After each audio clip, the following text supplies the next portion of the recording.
No, I used to live in Kenya when I was about 5 or 6 years old. Okay. And we were in this wildlife park in a grey Morris Minor. This rhino started chasing us. There's me and my sister in the back seat. Right. It was like something out of Jurassic Park. Yeah. We were turning around saying, "Believe it, Dad. Just put your foot down, Dad. We're in a field. Put your foot down." This rhino was chasing us. One from Mark here in Derby. Went on holiday for our first romantic holiday to Tunisia years ago. Decided to take my girl into a petting zoo. I got a bag of food to feed the animals. A giant goat then went for me, putting its front legs over my shoulders and proceeding to headbutt me over a fence into one of the pens, covering me in the food and making my nose bleed. I got out of the pen, then the goat and all his mates attacked me again, sending me running and screaming like a girl out of the zoo, with my girlfriend rolling with laughter on the floor. A tarantula climbed up the bottom of the bed on the sheet. Yeah. And it walked all the way up. It's eyeball to eyeball. Wow. And I thought to myself, what am I going to do when it climbs over my face? But then a miracle happened. It raised its 2 front legs and waved them around. And then it turned around and walked down the side of the sheet. Boris Johnson been attacked by an ostrich. The former PM was enjoying a safari trip with his family when the bird leaned into his car and went oi oi and pecked his hand. In footage shared online, he quickly jerked from the ostrich. Don't dirty minds away from the ostrich, and shouted, "Oh, Christ, get hell," before driving off. And so I just set it out there. Have you been attacked by an animal? When I was about 7, says... Across the UK, on DAB+, on your smart speaker, on your smart TV, and on your side.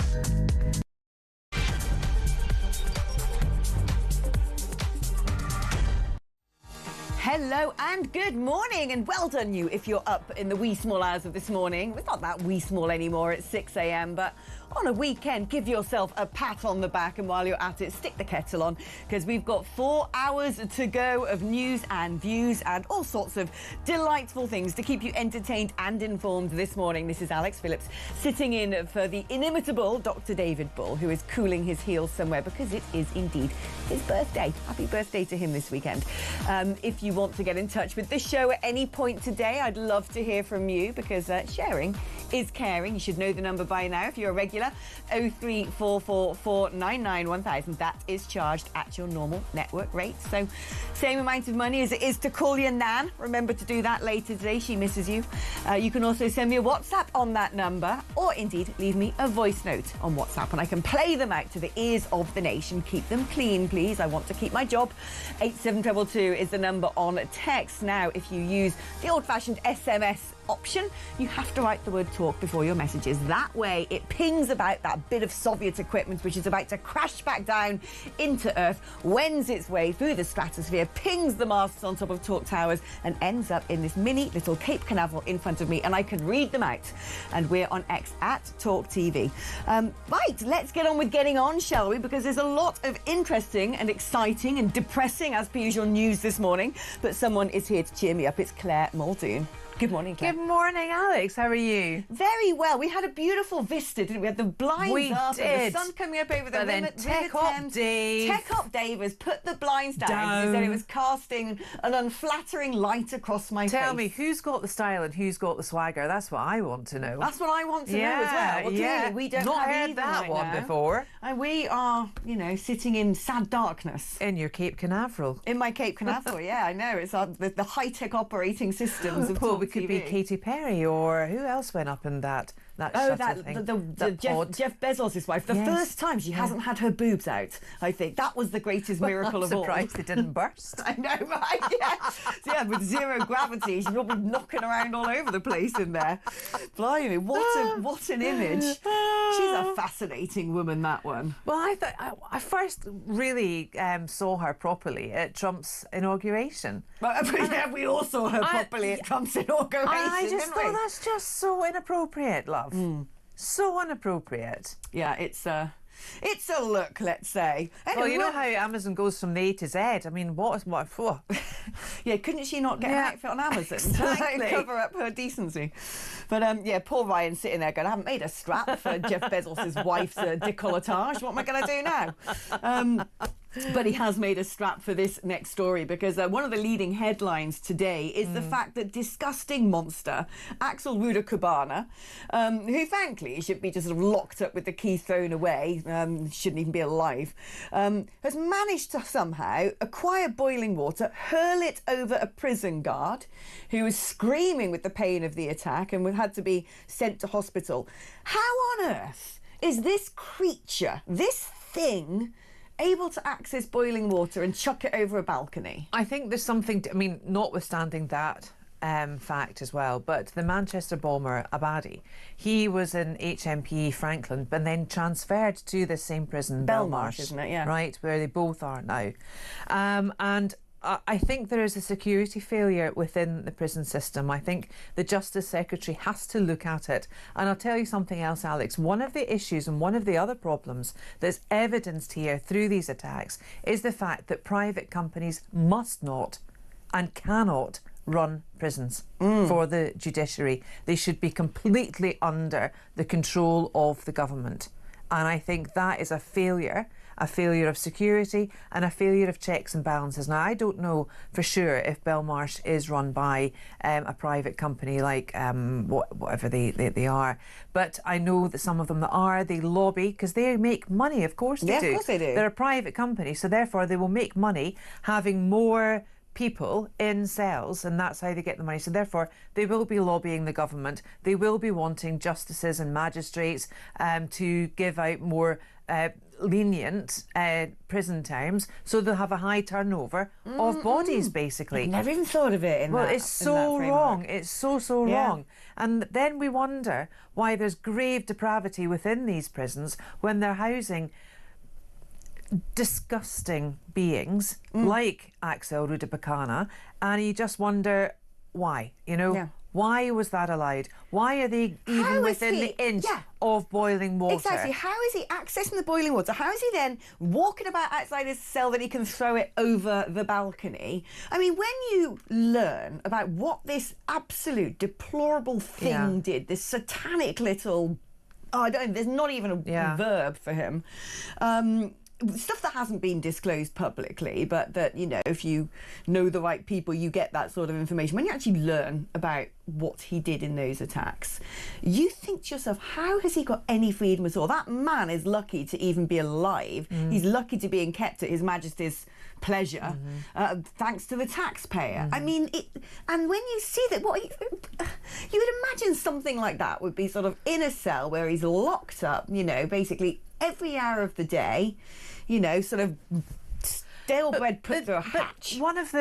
In one of the pieces today, it might be in The Sun actually, there is a quote, and the quote knocked me for six. The quote was, well, we don't think he's been rehabilitated. Did you read that? I literally had the same reaction. I was like, what? Actual clearly, hell? yeah, someone says, well, clearly, Axel Rudabakana has not been rehabilitated. What? He's been in prison for all of about 5 seconds. Yeah. He brutally, murdered 3 girls. Monstrously knifed, massacred 3 little girls and wanted to go after every last kid in that classroom. Yep. Making ricin in his parents' basement or whatever it was. And they're like, clearly prison hasn't worked for him yet. Are you kidding me? That creature's beyond redemption. And that, as well, is part of the problem with the prison service. Prisoners should be there to be rehabilitated. You look at Lord Timpson, who was brought in by Starmer, and that was one of his first appointments, to be the prison's officer, the head of the prison service. And these are an extreme cases. The Manchester bomber and this horrible lad here in the front of The Sun. But generally, people should be able to be rehabilitated, but not that. I mean, actually, I think that's incapable. That thing can't be changed. That thing shouldn't, I'm not for the death penalty at all. No, nor am I. Because I just, if it's immoral to take a life, it's immoral to take a life, right? I just can't, I'm a Christian, I can't bend that one. But it really tests my opinion that human really tests my... Well, you still have to believe that they are a human. regardless of the act that they have done, right? You need to, you know, try and disassociate that fact from the fact he's a human. And, you know, whether, you know, the reality is he probably will not be rehabilitated. Well, he's in there for life anyway. Yeah, except 52 years. Yeah. Right? He's not getting out. No. Absolutely not at all. And acts like this just prove that it's safer all round for him, one, to be locked up, but also the bigger picture, the bigger question is, are our prisons fit for purpose? I think that's a bigger conversation, and that is one that we must. Did a story just yesterday, and it was talking about Lord Timpson, who is the prison czar, whatever the title is. He's saying he loses sleep at night because of the OCGs, the organised criminal gangs inside prisons, and the fact that drugs lords are sort of using drones to fly in all sorts of substances that inmates are taking. Then we've learned about the Muslim extremists take over prisons. We need to know, the public deserves to know what is going on in these prisons, because, I mean, I want to know if Axel Rudabakana has got like a television and a PlayStation and gets to go and pray 5 times a day. No, there should be no comfort to his existence, not even a morsel of it. Yep. I'm in agreement. Absolute agreement. It makes a mockery. I mean, it seems to me prison these days is just, you know, sort of extremist holiday camp. The other thing is, because of the private system, because of the way that these are run, getting more people in to do time, I'm a firm believer that some of the young lads or some of the young women that might go into prisons might not be that bad, but as soon as they're in, it makes them it's even like a more university criminal. of criminality, isn't it? And then what? Before we move on, what on earth is going on with all these female prison officers? I mean, why on earth there are female prison officers in men's prisons? It's crazy. Thank you. I have said this all along. And they all seem to be having illicit affairs with the inmates. Yes. What is that? Well, women prison officers for women's prisons, men's for men's. Done. You cannot cross over. Done. And you often hear people say, well, you know, they're inexperienced, they're not able to do this and not. What about bringing in army veterans, you know, tough guys who we just sort of throw into the dustbin when they finish their active duty? There are all sorts of ways you could reform prisons. In saying all of that, I couldn't do the job. No, it wouldn't be for me. I mean, I'd be useless. But yeah, that's why you don't put a woman in a man's prison, even if it's not a high security prison. Just what are you doing? Yes, exactly. These are incarcerated men with dead urges who have been, you know, kept away from women for, you know, months, if not years on end. They're not to be trusted. It's madness. It's madness. It's not good for morale. No, it really isn't. And it's not all the Shawshank Redemption or the Green Mile. No, quite. Oh, we need to take a leaf out of El Salvador's book. They do prisons properly over there. In the next sort of blimmin' obvious story of the day, it turns out this Iranian plot where 4 Iranians were arrested, 5 people in total, the 5th for some reason we don't know their nationality or anything about them, but they wanted to target the Israeli embassy, seemingly have connections to the IRGC, the Iranian Revolutionary Guards Corps, which is kind of like, you know, Tehran's dodgy mercenaries abroad. Turns out, guess what? In the world's most unsurprising story, it seems one of them probably came over on a small boat. And so the newspaper's like, ooh, I wonder how many other terrorists might be coming over on a small boat. What do you think terrorists are doing? Driving their car through the Channel Tunnel? I mean, what do they think these illegal routes are going to be used for? Who do they think the traffickers are funding? Well, exactly, but also, if they knew he came over in a boat, how do they know that? He's hardly going to say, oh, by the way, I came over in a boat. Right, yeah. I mean, even the story is completely ludicrous. It's just, I would just want to get to the bottom of, you know, who put the attack together, who was behind it, where's it financed, follow the money and try and find out that information without worrying about, I mean, that just might even be a red flag, the fact he came over in a boat, right? Who cares? I was speaking to someone from intelligence agencies and they said to me there's been a report drawn up by another country which has been sent to Britain. I don't know, you know, the veracity of this, but the person I was speaking to, I, you know, fully trust as a source. And they said there's a third country who's drawn up a report, sent it to Britain saying, we believe 300 Islamist trainers have come over on small boats to your country. And we also believe that when they're coming over on small boats, the other thing they're doing is dropping weapons caches into the channel. Yeah. And using GPS to then go out at night and pick them up, which is how they got weaponry into Gaza a lot of the time, not across the Egypt border, but into the sea.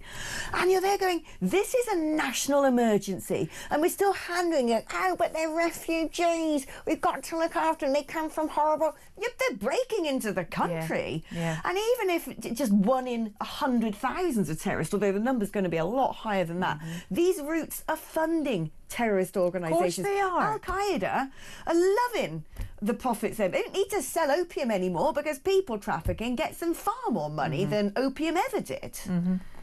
It boggles my brain that we cannot defend ourselves. But it boggles as my brain that nation. they've got the intelligence, but they don't act on it. Right.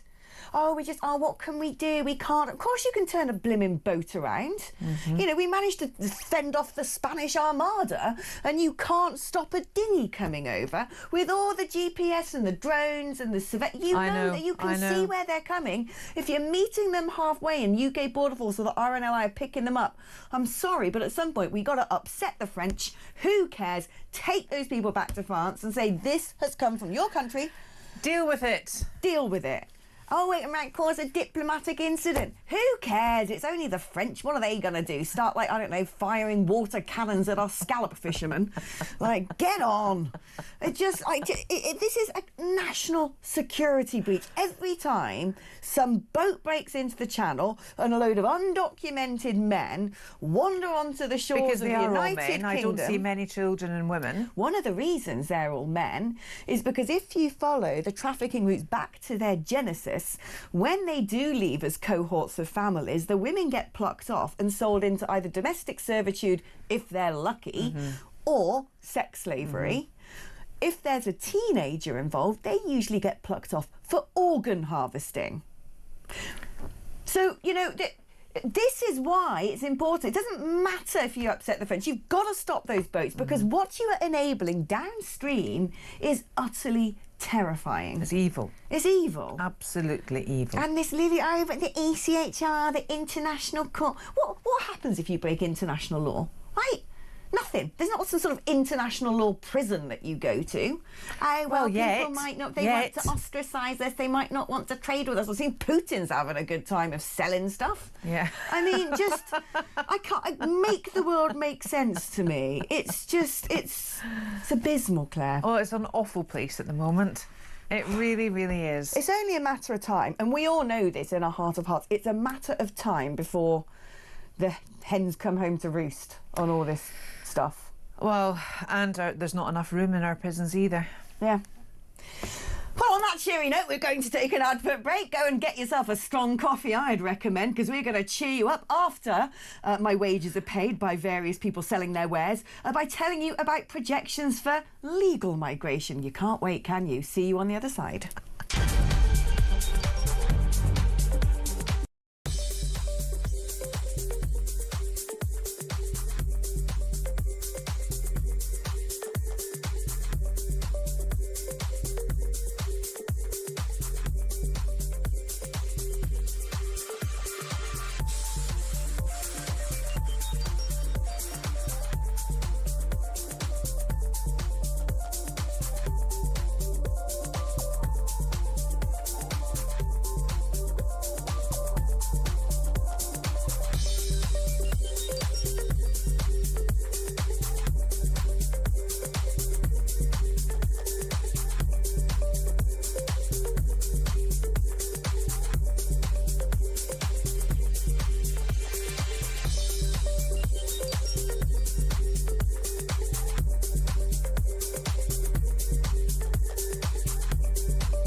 this is not a trade deal. It is an alleviation of some of the tariffs, especially on steel and cars. Yeah. So steel and cars are back down to 10%, and steel and aluminium's on 0. Right. Everything else is still paying those extra tariffs. And also, so this isn't a deal. Much it's to be partial discussed, relief. isn't it? Like the pharmaceutical stuff is still to be discussed. Yeah. Lots of other things still to be discussed. Yeah, and we're worse off because we're having to take... So there's a manufactured crisis here by Trump.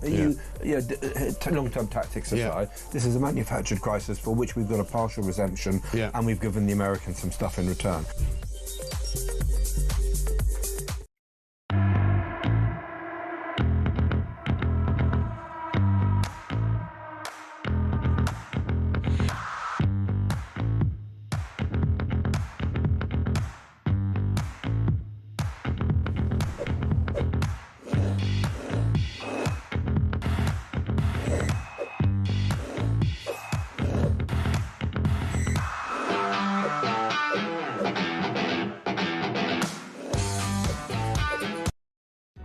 Across the UK, on DAB+, on your smart speaker, on your smart TV, and on your side. This is Talk. Hello, welcome back. Now, we were talking before the break about the fact that unknown amounts of Tezzers and ne'er-do-wells and wrong-uns and criminals have been getting themselves into the country via small boats. But if you're not too upset about illegal migration, perhaps I should offer you a platter of legal migration, because we all know it's ridiculously unsustainable. I still remember the days when David Cameron said we're going to bring it down to tens of thousands. Tens of thousands. We should be so lucky.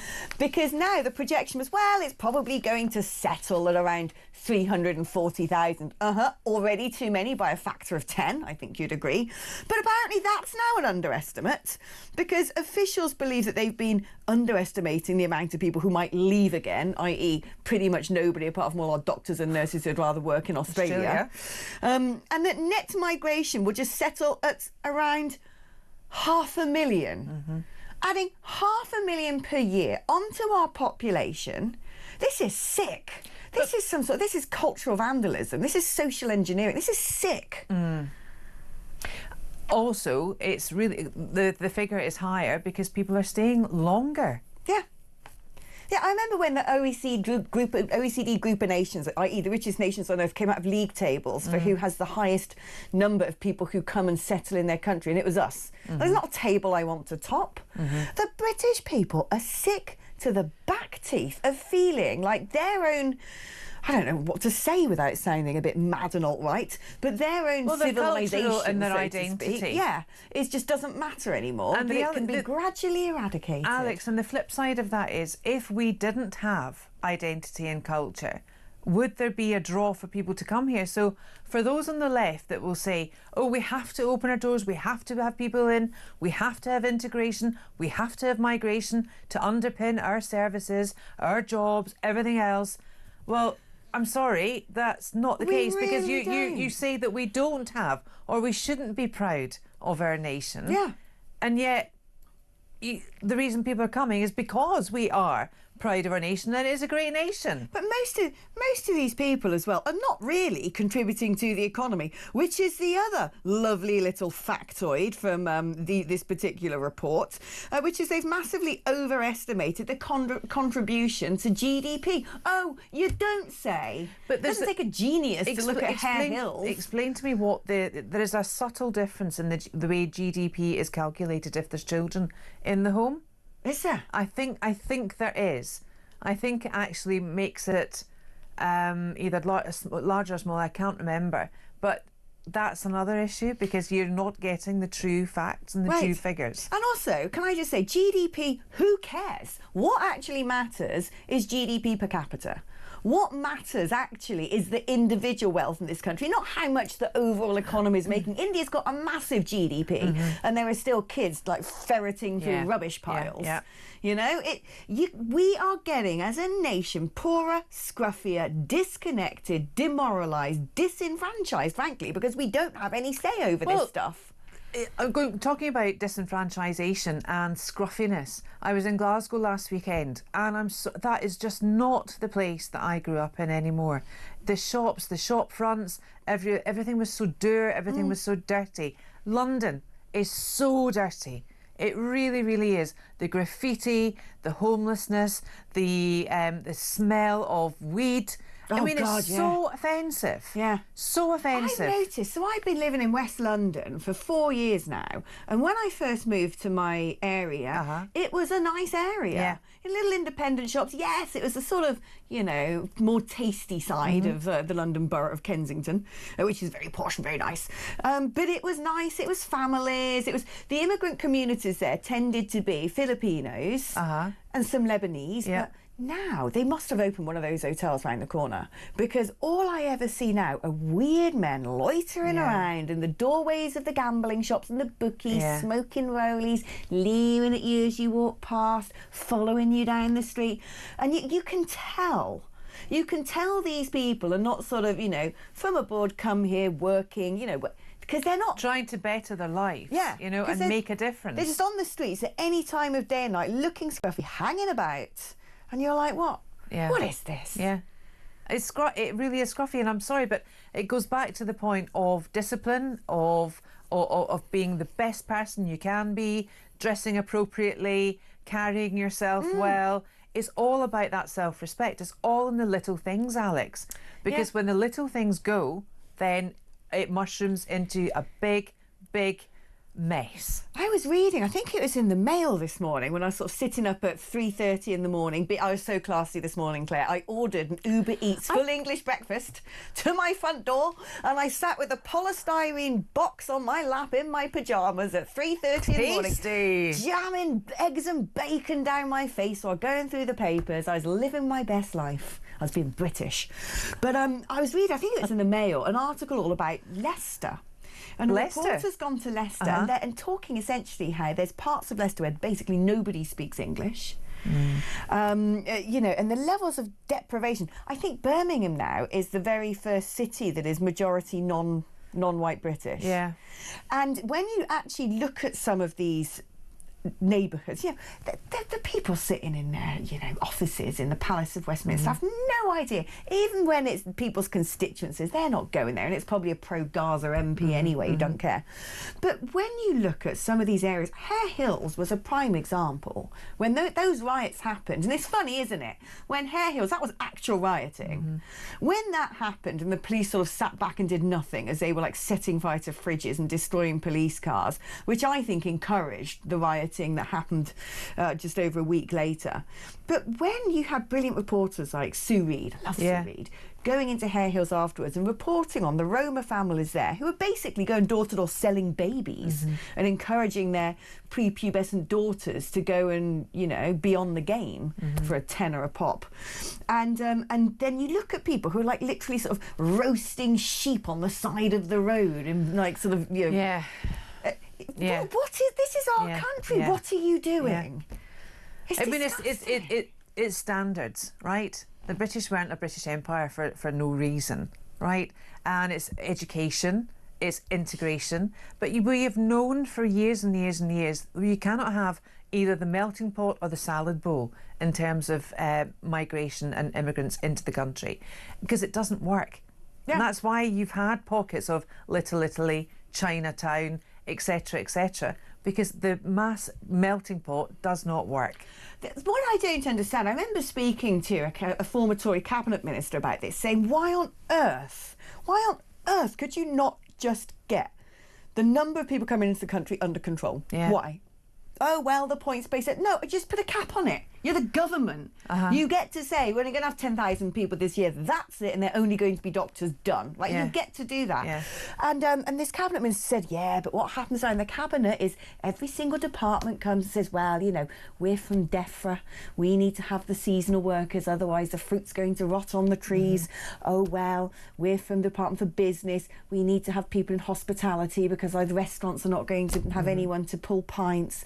Oh, well, we're from the Education Education Ministry, we need to have the foreign students to prop up the universities or they'll close. And by the time you've gone around the whole table and made concessions in every blimmin' sector, you've got migration totalling 1 million gross. And you just think to yourself, just say, no, I don't care. If universities are going to close down because they're rubbish universities, well, that's and what's not happening attracting now. foreign, let them close. Yes. Let them close. You know, if a pub or a hotel can't employ a British person, let them close. You know, it's not beyond the wit of man. The same with, you know, people. Why do you need someone from Albania to pick vegetables? Anyone can pick a blimmin' vegetable. Create chain gangs of prisoners or something, you know. Give them a work ethic when they're in that period and they're having to, you know, make the transition back into society. Say, right, you go spend 6 months working on a farm. Yep. I mean, why is it beyond the wit of man to turn around and just go, this is the policy? Because yes, it might cause a bit of a shock, but you will have to adapt. Because unfortunately, the touchy-feely, woolly communities that we are growing in our politicians, in the media, in our universities, our tertiary educational providers, the kids coming out are so warped in their sense of reality that they're not even in schools. I would even bring it down a further level, because they're not being taught critical thinking. They're not being taught the value of values, of discipline, of, you know, of life. And they expect, I mean, we see it now with Generation Z, they expect so much and they demand so much from their employers. Yeah. But actually, if we didn't have a glut of cheap labour coming in, perhaps people would get more from their employers. You know, that's the other thing. Yeah. You cannot have a system where you just keep bringing the rest of the world in and all their relatives and their nan and their nan's next door neighbour and their, you know, great uncle Mohammed's dog walker or whatever. You know, it's just ridiculous. Yeah. A government has it within their gift to say, this ends now, we're putting a cap here, and industry has to manage, because at the end of the day, once you've destroyed your country, you can't get that back again. No, you can't. Oh, Claire. Right, we're going to take another break now, but don't go anywhere, because Claire and I are going to be back right after this to cheer you up even more on this sunny Saturday morning. See you in just a moment.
Across the UK, on DAB+, on your smart speaker, on your smart TV, and on your side.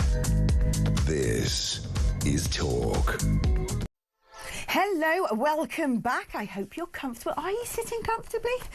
Then let me begin. We're going to go through the front pages for you, aren't we, Claire? Right, which paper are we going to start off with our sort of plethora of the press over here? Right, let's start with the Telegraph. All righty. Okay. Best cryptic crossword. Yeah, indeed. Indeed. Navy chief quits over affair with a junior. I can't believe, with everything that's going on, this has made front page headlines. That's like, who cares? Man has fling. I know, right? You know? And I don't know why they're making more of it. I don't obviously agree with what he's done, but Admiral Sir Ben Kay, 59, has stepped back from all duties while the Ministry of Defence carries out an investigation into his extramarital affair. The affair was consensual. There was nothing illegal in it. He is a married man with 3 children. And you have to wonder why this is having so many column inches. Apparently this was a Sun exclusive yesterday, so the Telegraph must be really stretched to find something going on in the world to merit putting that on the front page. And George Galloway's on the front page as well with his wife. So I didn't realise this. He's picked up some sort of award from Hamas, the Ismail Haniyeh Golden Gong for being a terrorist sympathiser or something. And then this is him yesterday at Russia's Victory Day celebration saying it was so emotional, it was so wonderful. When you remember how close his hard left terrorist sympathising, I mean, they did actually get a seat, didn't they, in the... what was that blooming concern? Rochdale, thank you, Ryan. Yeah, exactly. I mean, thankfully, he's not anymore, but... When you think that we still need characters like George Galloway, though, we really do. We need the villains. We need the compass. You know, we need. He would say he's a very moralistic man, and I think we need to hear what people like him have to say. But I'll tell you something. I visited Russia back in 2018. The hoops you have to go through to get a Russian visa from G Street here near the Barbican.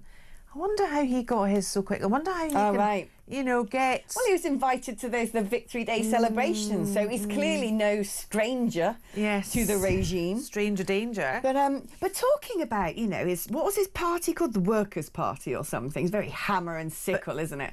But what scares me, I would in many respects rather have him than these pro-Gaza MPs we're getting. And that is, I mean, come the next general election, that is only going to be a voting bloc that gets bigger, that gets more assertive. You're already seeing what some of these MPs are saying and doing in Parliament. No scrutiny, really, from the media. Who was the one? We want cousin marriage. Oh, we want to, you know... Who was the one that was calling the rape child gang? Oh, he went over to Pakistan to do some sort of thing. No. The MP, was it Powell?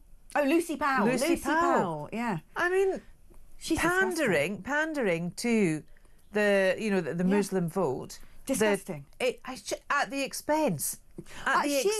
She should have been sacked. Girls. Starmer should have sacked her because I don't care. You cannot play games with that topic anymore. No. The public's had enough.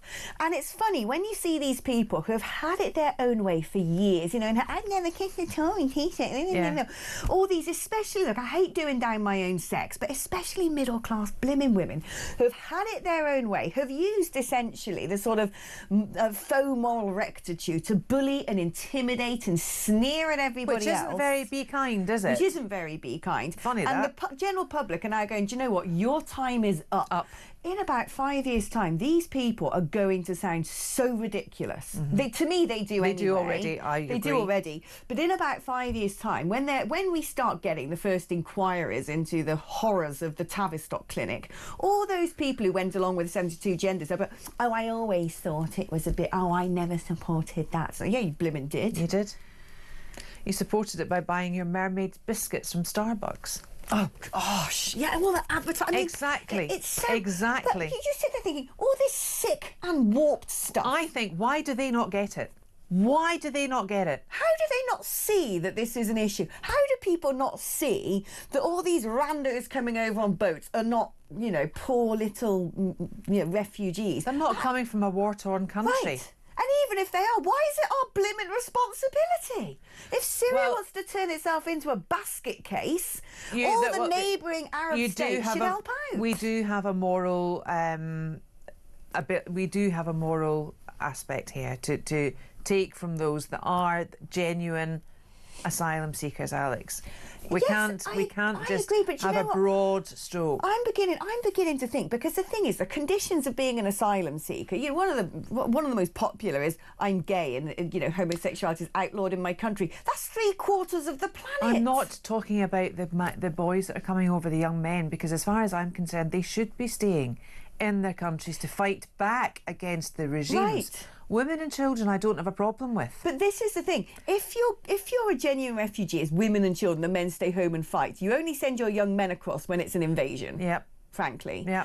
And, you know, but this is the other thing. We've done this sort of self-flagellation of, well, you know, we used to have an empire, therefore it's a duty of care, X, Y and Z. But by and large, the former British colonies are a bit more put together than the former French colonies and the former Belgian colonies. The immigration crisis is not being furnished by previous parts of the British Empire. And also, you know, I'm afraid the argument of, well, you know, because of the 2 Gulf Wars. I'm sorry, if you've got basket case countries in the Middle East, I would far rather see wealthy nations, the Saudi Arabias, the Jordans, the Oman, but they don't want to touch these people. Of course they don't. They don't want anything to do with them. And I don't know why it's our responsibility. Because it doesn't fit into their business model, does it? No. Of the big shiny beaches and all the slick oil. And I have a huge amount of sympathy with people in poverty and people in war-torn nations. Yeah, I'd love to wave a magic wand and heal the world. But you can't say, well, that, you know, the solution is all these people can come to Britain. It's not practicable. And I don't understand why we're not using more of our foreign aid budget to help furnish proper refugee camps closer to where these people are coming from. But you know, you make very good points there about you think, especially the women in power will hopefully change within 5 years. But look what Canada have just done in response to Trump. I mean, Trump basically elected Carney. Yeah, that's true. So, and then the German election, and then Australia as well has gone.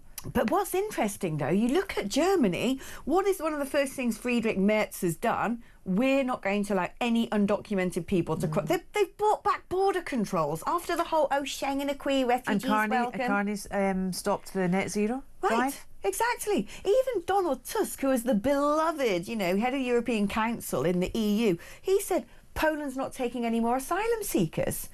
It's very clear, the writing's on the wall, and politicians of all creeds and colours are going, right, we need to wake up. At the start of Biden's proxy war in the Ukraine, the borders of Belarus and Poland, they were bulging, absolutely bulging. Oh, Russia was shipping people in. Yes. Shipping people in. It's funny, we don't hear about that kind of But this is the thing. full war anymore, do we? Look, what, Ukraine? Yeah. Yeah, it's funny, it's dropped out the headlines, hasn't it? Yeah. Not popular anymore. No. But what people don't talk about either is the fact that when you've got these mass migrations coming out of Africa, these aren't the poorest and the most poverty-stricken. These are the middle classes who can afford to pay people traffickers like the Wagner mercenaries who make a pretty penny out of this illicit trade in human beings. These aren't the people coming from the sort of, you know, Sudan is in a real mess. Oh, it is. And you've got the UAE giving weapons galore. China own most of Africa at the moment. Right, exactly. Yeah. You've got, we're not saying to Dubai, maybe you should stop arming the RSF to the hilt because there's now 2 million people displaced and Lord knows how many hundreds of thousands being slaughtered. You know, we're not calling out the UAE on this. Got a nice, cosy relationship with them, don't we? Well, there's money, follow the money. Yeah. I mean, actually, if you look at that Victory Day parade in Russia and the who's who of invitees, it was literally the worst tyrants on the planet. The Crinklies, as they're called. And You've yet got they're still China, alive. Russia, India, although, you know, India goes both ways. Yeah. North Korea. You know, you're just like... and yet this government can't help but take themselves over to Beijing every 5 blimmin' seconds so Ed Miliband can buy another Wimwam. Do you know, on the China thing, project. I'm watching Race Across the World. Have you started it on BBC One? Never seen it. Oh my goodness me, this season they're in China. Are they? Gosh, Alex, it looks absolutely stunning. I was really struck by it. Really? Really, honestly, truly. It is a great series, but China just looks absolutely beautiful. And apparently South Korea as well is really lovely for a travel destination. Well, here's a little factoid for you. I used to live in China. Did you? I did, yeah. Where? Shanghai. Oh. Yeah, but I hated it. Did you? So the first 2 weeks I was there, it was amazing. Because You've got the river. train. You've got the river Yeah, in Shanghai, which right. cuts the city in half, doesn't it? Exactly. And then you've got the Bunt area, which is sort of the area by the river. It's all modern. I mean, actually, the whole city is futuristic. You've got this magnetic elevating train that shoots from the airport. Wow. And the first 2 weeks I was there, I was like, oh my goodness, this is absolutely crazy. Yeah. It's like, you know, something from Futurama. Yeah. But then as time went by, it really creeped me out. Why? Because Tell me. There's no grass anywhere to be seen, nothing. And all the buildings are so high, they're so multi-storeyed, you never see the sun. The smog is insane. Yeah. I was there in winter, which made it worse, but you could barely see your fingers at the end of your How long arm. did you live there for? 4 months. Right. And the congestion is crazy. They literally have like sticks to poke you into the underground trains, and you've got little cards for everything. So all these multi-storey buildings have their own canteens at the bottom, and your employer gives you a little card where you go and buy your food. And everyone sort of wakes up at 6 a.m, does Tai Chi in a concrete park, then they all file into... Sounds a bit like Hong Kong. It was just quite... It depressed me a lot after a while. I was like, I can't do this. When I went up to Beijing, different. I liked Beijing. She got some history there, and went up to see the Great Wall. There's massive amounts of history. You know, forgotten history. Yeah. My eyes have been really widely opened and quite pleasantly surprised, actually. Yeah. No, it's a fascinating country. And now you can technically get a train all the way from London to Beijing. Well, that would be great, because you just show again how rubbish the British train system is. And then you go to China, 300 kilometres an hour with a driverless train. Yeah. Wow. I know, it's insane.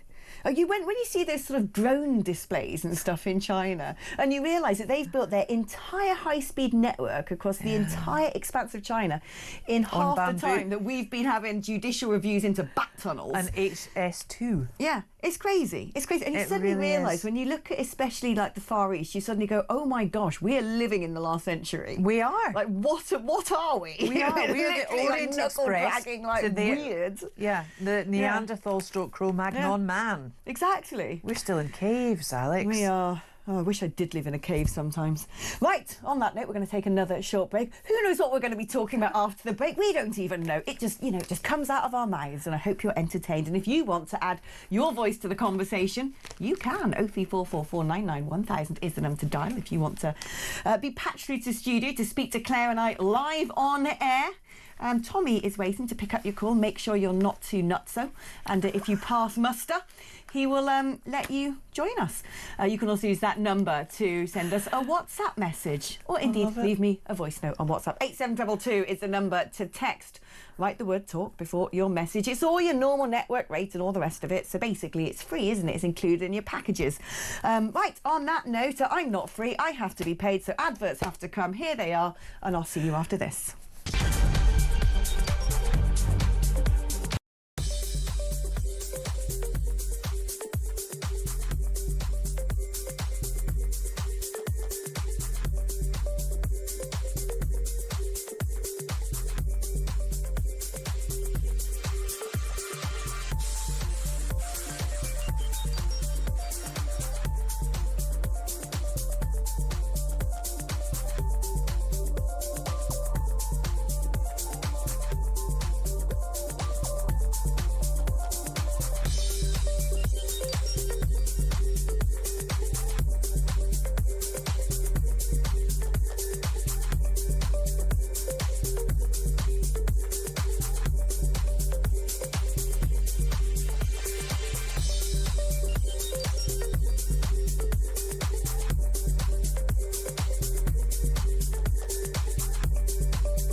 There are lots of people now who are excited and enthused by the prospect of being in social media, becoming little mini stars, because that's the sort of world we find ourselves in now. Everybody wants fame for 5 minutes, and that was their route to doing it.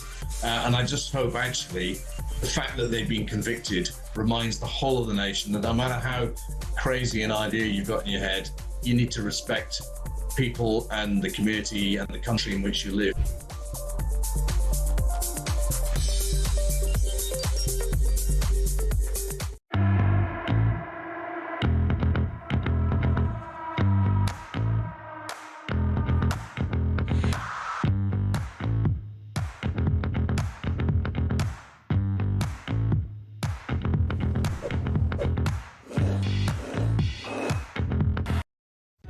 Across the UK, on DAB+, on your smart speaker, on your smart TV, and on your side. This is Talk. Well, hello, welcome back. We were going through the front pages and got sidetracked by talking about China and Lord knows what. TV programmes, theatre. Yeah. We've been all over the place. OK, let's get back to those front pages, shall we? OK, what have we got now? we're out of Purdah now. So the I are leading with Reform UK surges to 10-point poll. Poll lead over Labour as Farage plots a path to power. This is not. I don't think this is going to change at all. Do you not? No, because unless the world can radically change, unless the Labour Party can somehow tackle immigration, the Labour Party aren't going and to cut do anything. taxes, neither of those are going to happen. So I don't think. I did read though somebody. I think it was the was it Better Together? What the Luke Trill, the pollster, who people say is quite a sober pollster, very very sensible pollster, has said that actually if Boris Johnson came back. Then the Tories would beat Reform, but not if it changed to General. But if Johnson came back, who's apparently sort of around and about doing lots of media at the moment, so weighing up his chances, I should imagine. But why? This is the guy of net zero. This is the guy of mass immigration. I know he's got funny hair and uses interesting Latin words and looks like it'd be fun down the pub. Yeah. But he is dreadful. Yes. He's a Liberal Democrat. Well, worse than that. Did he not start that bridge, the live bridge? Oh, that garden bridge? The garden bridge. I quite liked the idea of that. Yeah, but it had to be shelved. Yeah. He also wanted the new airport in the estuary, London estuary. Oh, yeah, Yeah, and what else did he want? He brought in the Boris bike, for heaven's sake. Oh, they're blight. Yeah, and look what's happened to that. The low traffic neighbourhoods, LTNs, through COVID, and then cycle lanes. Yeah. In London. London is not manufactured, is not made up to deal with. Right, this is not cyclists. The Netherlands. No one. The only people who like those blimmin' bikes are kids in hoodies with machetes to nick your phone. Oh, Alex, that's not. It's true. True. They've got a load of quinoa eating. Loads of people. I hate those bikes. I hate them too, but there's loads of people who are not just that demographic. Well, they young lady. love it. They love it though. They love those bikes because they're untraceable. Anyway, look, it's amazing, isn't it? We're living through a political revolution. The fact that Reform is now 10 points ahead, 32%. 1 in 3. I remember the days, back in my UKIP days and my Brexit Party days, where I was literally ostracised, vilified, mocked, attacked. I remember as an MEP going to College Green when they had that sort of jamboree of like weird middle-class people who thought it was still Rag Week, having hair pulled out and being spat on, and then going to TV studios. Even the other day when I was at I won't name the broadcaster, but I was doing a very popular morning show in the Green, like, oh, isn't it dreadful? Oh gosh, I hate to see Nigel Farage so happy. And I sat there with my sort of chest puffed out thinking, I'm the cool kid now. I'm rock and roll, baby. Yeah. You people have no idea how out of touch with real England you are. Well, that's that's exactly why the rise of Reform is because the two main parties have completely given up on the populist vote. Then this is what's happened. It's interesting because people go, oh yeah, but what do they really stand for? He's done a piece today in the Mail, Nigel. He's authored a piece saying this is what, our policy. No income tax for under 20 grand if you earn 20 grand. Yeah. A minister for deportations. There's still not much in it, Alex, I have to say. Yeah, but we're 4 years off an election, to be fair. Well, no one's sort of printing their full manifesto now. The manifesto has to make sense.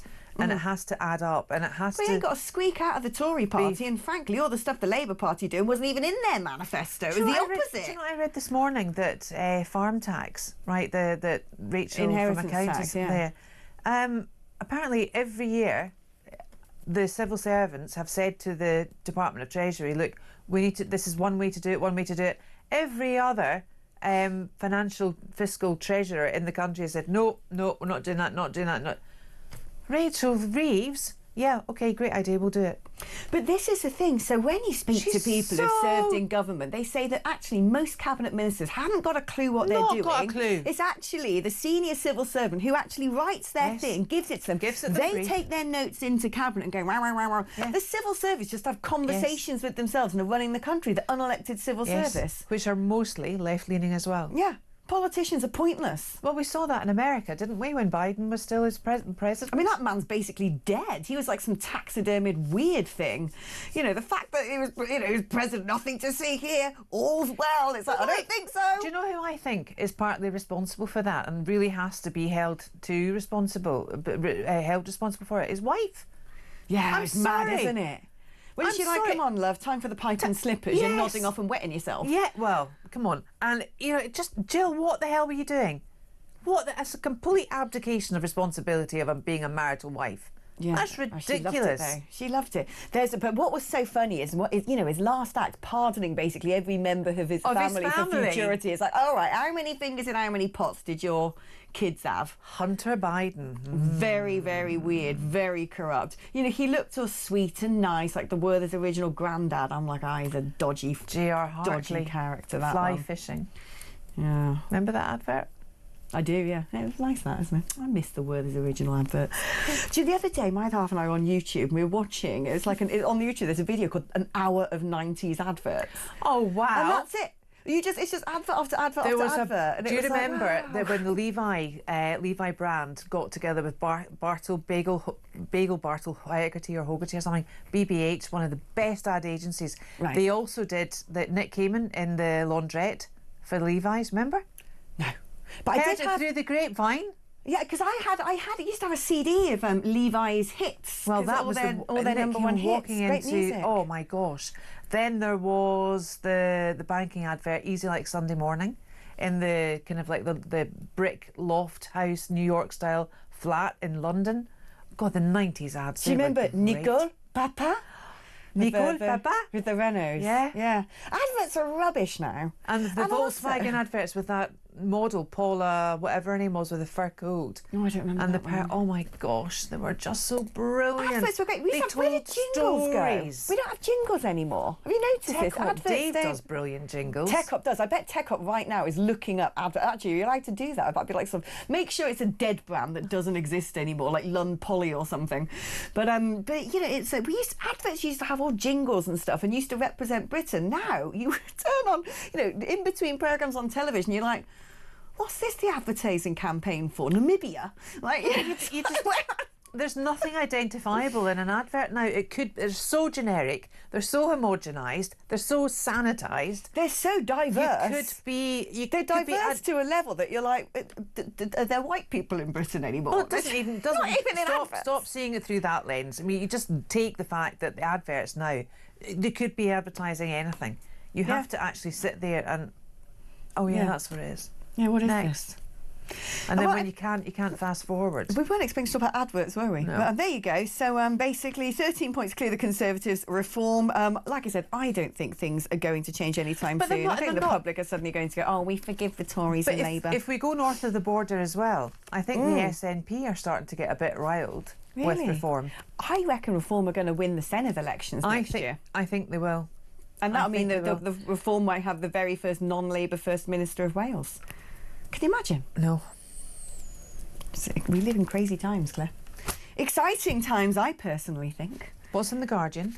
Oh gosh, recipes. I've actually taken out their recipes supplement because there's some quite good things. They're good with food. They are really good with food. Apart from matcha madeleines. I mean, that's the most Guardian thing you can get. That is a step too far. That looks disgusting. I don't want that.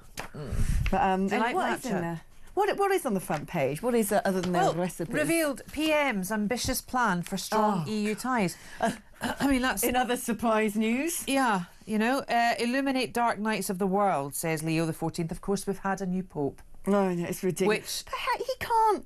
The ridiculous thing is that, you know, the EU always said you can't cherry pick. You've got to be in all these different schemes and schedules in the single market. He's already done more with Brexit dividends than any past Prime Minister. He's renationalised the Scunthorpe steel plant. He wants to renationalise the railways. Couldn't do that in the single market. He started signing trade deals. Couldn't do that in the customs union. Even things like the massive changes to workers' rights. You know, a lot of the stuff this Labour government are pushing through, you couldn't do if you were in the EU. And do you think the EU are going to be like, yeah, come on, you completely do your own thing, you diverge? I've always said when politicians suddenly get their mitts on the levers of power and realise they can do stuff, they're going to be reluctant to give it away again. And that was one of the reasons I voted for Brexit, was for the subsidiarity that would then give us empowerment. Right. And this everyone said, oh, it's not been that, you're a racist, you're this, you're that. No. Yeah.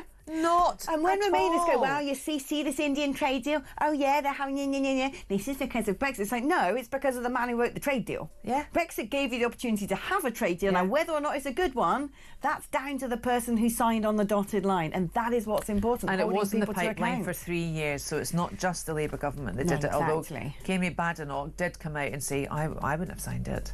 Yeah, of course she would, wouldn't she? Oh, right, well, there you go. That's the Guardian done and dusted. Not such a good cryptic crossword in there. I'm basically the witch guide to cryptic crosswords. It's my jam. I've taken the Telegraph one out to take home with me later. Do under my blanket on the sofa. Anyway, moving on, we're going to take another advert break. Now, time is flying by, Claire. And I've got another hour of Claire to go, so don't go anywhere. Put the kettle on, and I'll see you just after this.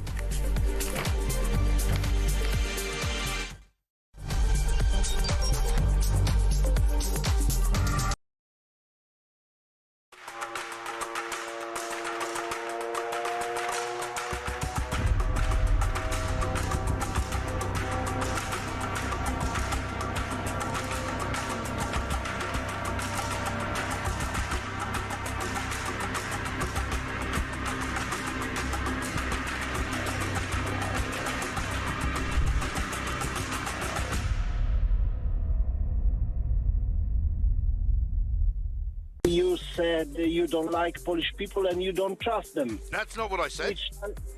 Yes, that's what you said. No.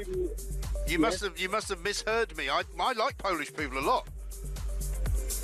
Christ me, I never heard of this from you. I've heard this on the radio. Okay. Well, I'll tell you what. You want to have a listen? Have a listen to what I said. Okay. Listen to this. Yes. I don't like Poles. I wasn't talking about Polish people. Yes. I was talking about polls, you know, when you do a poll to find out what people think. You know, like they say 55% of people vote Remain, 45% vote Leave. That's a poll. I wasn't talking about... but later on you said you don't trust them, so you don't... I don't trust them. No, that's true. I don't trust polls, and I don't like polls because I don't trust them. But that's not Polish people. No, that's what I thought. That's what I pick up. Oh, so I'm terribly sorry. Listen, no, well, I would never say anything like that. No, so in this case, I never learned English. No, listen, it's fine. It's absolutely fine. I'm very glad you called in because I wouldn't want you walking around thinking that Mike Graham is a horrible bigot. He doesn't like Polish people. No, I was thinking, what the hell? What's going on here? Actually, I'm actually back and explain a few things.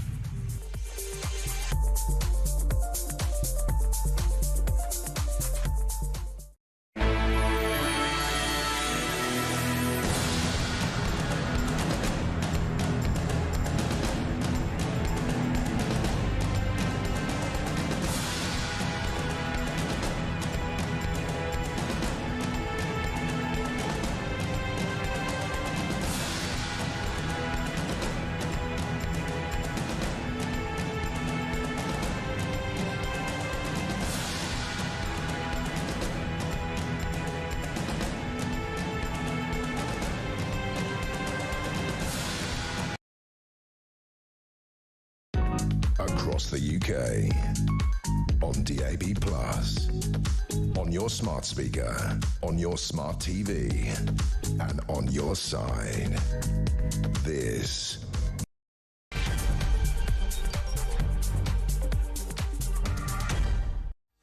Hello, welcome back to the show. 1 hour down already. It's flown by. I mean, honestly, we could have a bottle of Chardonnay and just keep it going until the early evening. It's so much fun having you here, Claire. Thank really you. Enjoying it. It's a lot of fun being here. Let's get through some Let's messages. not drink Chardonnay, though. Oh, you're a Sauvignon Blanc woman, aren't you? No, I am not. I hate Sauvignon Blanc. Tastes like horrors. Yeah, it's too sharp. What do you drink now? Well, to be honest with you, my daughter lived in Australia, and to be fair, I went to see her last year. It revived my love of Yarra Valley Chardonnay. My mum's like, oh, when I overdid it. I overdid it in the 90s. Overdid it in the 90s. I love a bottle of Chards. Buckets full of it. I like a good oaked wine. I like a bit of body, those vanilla-y, buttery notes. You know, something that looks like it to crawl out the side of the glass and walk across the table to you. Yeah. Well, nice we're rosé season anyway, Burgundy. so let's not talk about Chards. Oh, it's I don't rosé like season. rosé. You're not drinking the right one. Really? Is there French a right Provence? One? What from that? What's the? Is it Mirabelle or something? Mirabelle, Mirabeau, and Whispering Angel, which isn't French. Whispering Angel sounds a bit naff. Oh, it's lovely. Is it? I see. You have to educate me on rosé, because I kind of think it's not red, it's not white. Get away. Right, let's read some of these messages. Tony says the UK is a laughing stock around the world. You know it, and we know it. Well, yeah, can't really disagree with that. Nope. Alex, great to see thinking man's totty on a Saturday morning. Who have you got keeping you company this morning? Alex in Devon. Good start to my weekend. George Galloway does speak a lot of sense sometimes. Yeah. His reporting of the state of the country is virtually on par with talkTV. At least he acknowledged there were 3 major players in ending the World War II: UK, US and Russia. That's true, actually. Doesn't make Putin a good man, though. Colin sent me a picture saying, sadly, this is needed in London now. And this speaks to me, which is a sign saying, do not urinate here on a door. I live down the bottom of a sweet little cul-de-sac of little mews houses. And the other day, a man just wandered down the street and wheeled over my next-door neighbour's rosemary bush. And I'm like, it's disgusting. People who urinate in public, I just would shoot them in the back of the head, quite frankly. I think it's really, really disgusting. It is. Which brings me on and even bring it and talking about it as if it's some form of normal behaviour is wild. Yeah. I read something the other day that apparently someone did a survey into how many people wee in the shower, and it's 60 to 80%. That's just disgusting. Who does that? I don't know who does that. Who does that? Get out and use the toilet. Oh, don't. It's vile. Vile. If that is you listening and you wee in the shower, you are a wrong-un. You're vile. You're disgusting. You're vile. That is where people go to clean themselves. How lazy do you have to be? Yeah, exactly. Move on. That is nasty. Good morning, Alex. What a nice change, waking up to a nice girly blonde bird on a Saturday morning, says David in South Wales. David's a blonde girl. A nice girly blonde bird, no less. I don't mind that. Dan from Kent. Morning, Alex and Claire. I thought you were supposed to cheer us up. I feel like putting my head in the food blender. Yeah, well, we don't want a picture of that. It's catharsis, right? You know, we sort of sharing is caring. I used to call it community catharsis. We get together. It's like joint therapy. We get things off our chests. Morning, Alex and Claire. The reason the Admiral has stepped back, this is the head of the Navy or whatever it was, is because of the standards expected of a British military officer. When I joined the forces, we were specifically told that there were 2 things that would ruin our career: extramarital affairs and debt. As officers, we have to set high standards and lead by example. Well, fair enough. Which is Totally absolutely agree. fair enough. But is it front page news? But that was my point. What we were wondering. Thanks, Alex. Brilliant start to Saturday. You and Claire make a great pair. Oh, like that. Excellent information on migrants. We learn so much more from this channel. Thank you both. And that's from Jerry in Cardiff. Thank you, Jerry. Now, Neil says, let's see how Reform handles a council before we count your Reform chickens.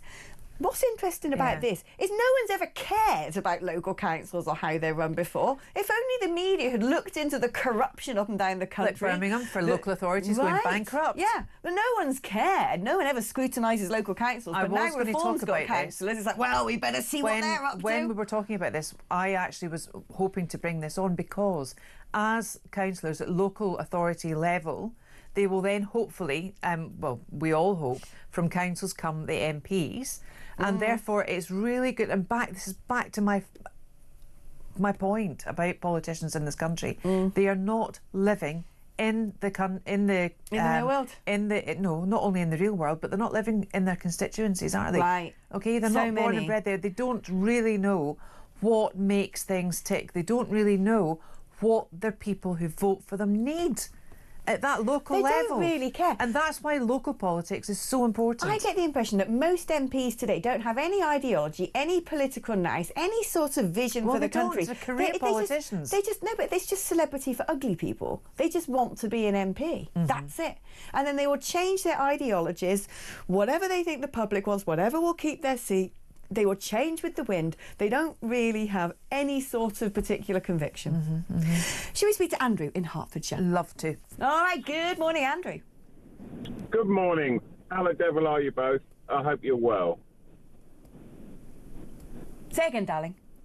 So I hope you're both very well. We are brilliantly well. Thank you, Andrew. Very well. Thank you. In relation to your comments in relation to Serco and the prisons, you were very harsh and actually very ill-informed. Oh, tell us. Did you used to work in a prison, or...?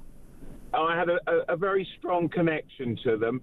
The prison warders and the prison service were absolutely turned over by the government under a thing called Fresh Start, where they annihilated their terms and conditions. And so for an amount of money that, quite frankly, you wouldn't get out of bed for, £40,000, they look after people who are abhorrent. And within that, the whole woke agenda and the Human Rights Act is used by the prisoners' lawyers to make sure they have access to televisions, games, kettles. Now, if you really believe that Serco are paid per prisoner, that's very naive and foolish. They're not. Because the prison population, the Howard League for Penal Reform and that clown Lord Longford, they made sure that it's capped at a certain level. So Serco do the best they can. They provide a service. They're good people. And remember that this current individual is on the back of, and I know the individual, and I won't say it because of the horrific damage it did to the family. Another one of these individuals, when they gave him at the hospital the form to sign for consent to be operated on because he'd been shot in his arrest, he stabbed the surgeon with the pen. Now, you said, the pair of you, the death penalty, it's so awful, over my Chardonnay and in between my sourdough with smashed avocado. I don't do sourdough, mate. I'd rather have a Toby Carvery, me. I had my full English breakfast at 3:30 this morning. I'm not some sourdough person. Yeah, well, you've got to get it in perspective. No civilised society would have the death penalty, but we're not a civilised society. There are certain capital offences that take the problem away. If you live in a real world, you have to have the death penalty. Well, you listen, cannot carry on like this. This is insanity. The reason, look, I said I'm very tempted at times, and it tests my sort of, judgment on this. But at the end of the day, I'm a Christian, Andrew. It's that simple. I'm a Christian. I go to church. I follow the word of God. And killing is you just should not do it. Thou shalt not kill. One of the 10 Commandments. And I'm afraid that to me just crosses all humanity. Thou shalt not kill. And that is why but when you look at some of these monsters, and look, I grew up in Gloucester, right? I actually worked at the supermarket with Fred West's daughter. That city was blighted by the most vile, disgusting, heinous crimes imaginable. And when you think, Fred West hanged himself, but when you think that woman Rose is sitting there doing knitting or whatever in prison, and the horrible acts that she committed, it does make your blood boil. And you think, why should she be sitting there baking cakes and doing crochet or whatever it is she's... come because on. It's still not right in a society where we have to be there and be held to account. We cannot be the murderers. We really can't. And that's where you're very naive. It's not murder. They commit a capital. It's still taking someone's life, Andrew. Look, this is why it's always a vote of... No, that's what... This is the bit where you go trendy lefty and you don't want to be. It's not trendy lefty, it's Christian. Lefty. I'm a Christian. I'm not trendy lefty. The actual offence of taking someone's life is a capital offence. Yeah, okay, I get that. We get that. If it's in war. We look... We get that. And this is why it comes down to a vote of conscience any time that MPs actually have to decide. So you get to have your opinion on this, and I fully respect that. And a lot of people in the country probably agree with you, right? I think if there was a poll done in the United Kingdom, a lot more people would come down in favour of capital punishment than against it. Depends the way the question is framed and whose name's in the frame. Like I said, I'm a Christian and that's it. Beginning and end. It's the same reason I cannot bring myself to support assisted dying either. But that's my own personal religious views, okay? And it's not naivety. I'm allowed to hold those views. Andrew, thank you ever so much for your call. Should we go back to our front pages? Yes. Because this one of the things that let's go to the Sun, because this was the front page is the story about Axel Rudakabana getting hold of boiling water, throwing it on a prison officer, and we were sort of like, how has he got access to boiling water? Well, it's a failure of the prison service. It really is. And the Justice Secretary has to have a look at what's going on in our prisons, that things like this are allowed. And Andrew said, your caller earlier, 2 minutes ago, has said he has a strong connection with the prison service. And, you know, it's clearly under pressure, but it's under pressure because of firms like Circle who are running them. They are a private company. There will be a bottom line and there will be profit that will need to be made. Otherwise, do you think they're doing it for charity? Yeah. Don't at me with that. There'll be a registered company at Companies House, not a registered charity. So therefore, I think we have to have more autonomy within the prison services. I think we have to have more ownership. We have to have more accountability. And I think we need to really, with prisoners like him and others of that ilk, they need to be in a punitive prison. Yeah. Yeah, this is what I mean. You look at El Salvador, they do it, right? You know, I'm not against Axel Rudakabana having to, like, I don't know, just break bricks in his prison cell. Like, why should you have...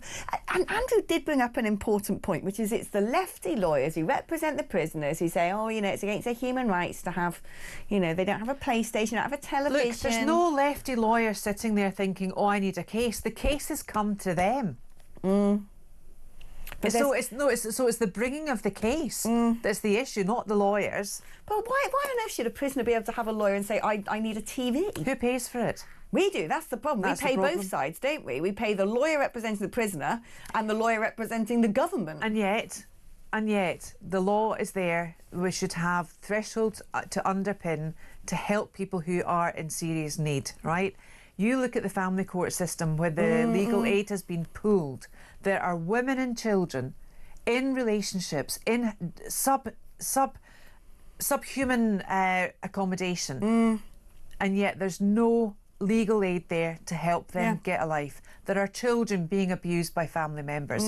There is, you know, disgusting things going on. And yet if you're some sort of migrant who doesn't want to be deported because a chicken nugget's got a tattoo, I'm now gay, I've joined a terrorist organisation, whatever it may be, they for some reason get to have multiple appeals. How much did Rwanda cost this country?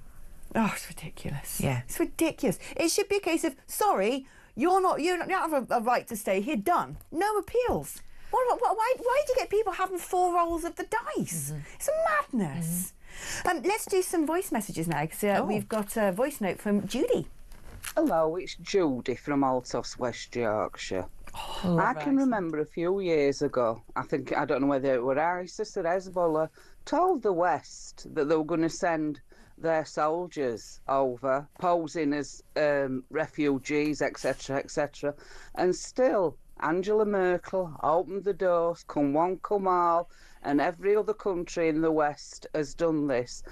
I'm a conspiracy theorist, and I think that the politicians in most of the countries in Europe, including the UK, are wanting to destabilise the countries, because if you allow this to happen, you destabilise the countries, you can have more government, you know, money to what you eat, money to what you drink, money to what you say. That's what I think that's going to happen. More government. Thank you. Judy, first of all, I've never heard someone say Hezbollah. You know, I can't do it, but I love it. Amazing. But, you know, Judy says, I'm a conspiracy theorist. But when you look at what's going on, You do. It does Banter tempt police you. in pubs. Thought police. Yeah. It in does buffer tempt zones, you, but also trying to prevent see abortions. Europe being deliberately flooded because Europe could have controlled its borders. Angela Merkel has got a lot to answer to. Has. A lot. She was worshipped, wasn't she? Old Mutti, whatever she. They loved her. Oh, she's wonderful. She's a woman. That woman was a scientist for the USSR. She loved a bit of Russia. She loved the open borders, and it does make you question why Europe has allowed themselves to self-harm. Sweden. I mean, thank goodness. Sweden, apparently, applications for asylum in Sweden have plummeted because they said you won't get any benefits and we're banning the burqa. Well, finally, good, well done. But what happened? What went on in Sweden? I mean, Malmö's a city beyond repair. It's like blimmin' war zone. Paris is the same. Yeah. And why did Europe allow themselves to be destroyed like this? It does tempt the thinking of it's either, you know, what is it, incompetence or conspiracy? And you do start. Same with, you know, all of this taxing farmers to encourage them to sell their lands, and also, no, we want to put solar panels all over it. And you think, oh, that Bill wasn't an Gates is the accident. richest farmer in the US. Yeah. You do think that this can't all be Davos. by sheer accident. Davos, can it? what's that all about? It's weird, isn't it? Cops. What are the cops all about? Yeah. Yeah. Stop them.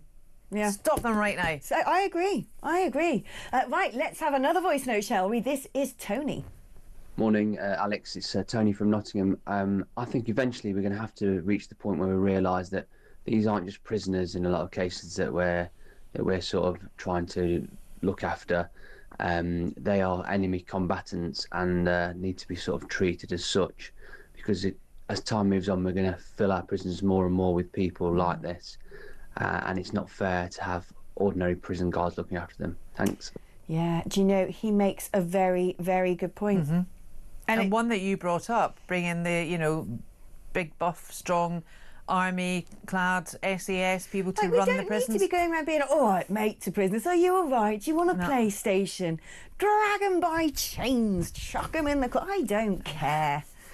I don't care. You're being very reactionary this morning. What was in that polystyrene box delivered by a food delivery service? I tell you what. What was in it? Was it kryptonite, lady? I tell you what, when I opened my door at 3:30 this morning, it was dark out there, and the man who delivered my the man who delivered my full English breakfast kind of looked a bit like Osama bin Laden, terrified the heck out of me. I opened my door, I was like, whoa! Anyway, that's by the way. The shoe might have been on the other foot as well. He might have been terrified by you. I do wake up in the mornings before the makeup's on looking a little bit like Rick Parfitt. So, you know, yeah, probably was equally as scared. Right, we're going to take another break now. Don't go anywhere, because more of our nonsense and our chit-chat coming up after this.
He's not a MAGA Pope, right? And the fact that this would have already been known, I think that would have worked in his favour.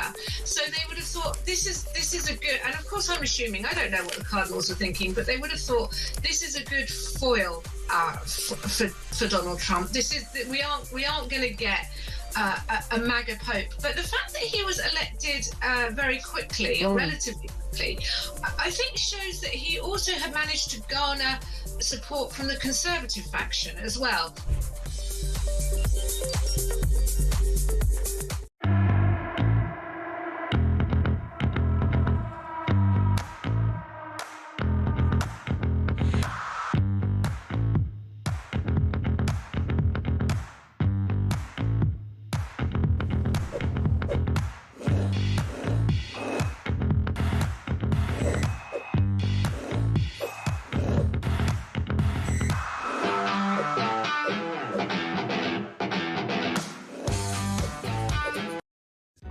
Across the UK, on DAB+, on your smart speaker, on your smart TV, and on your side.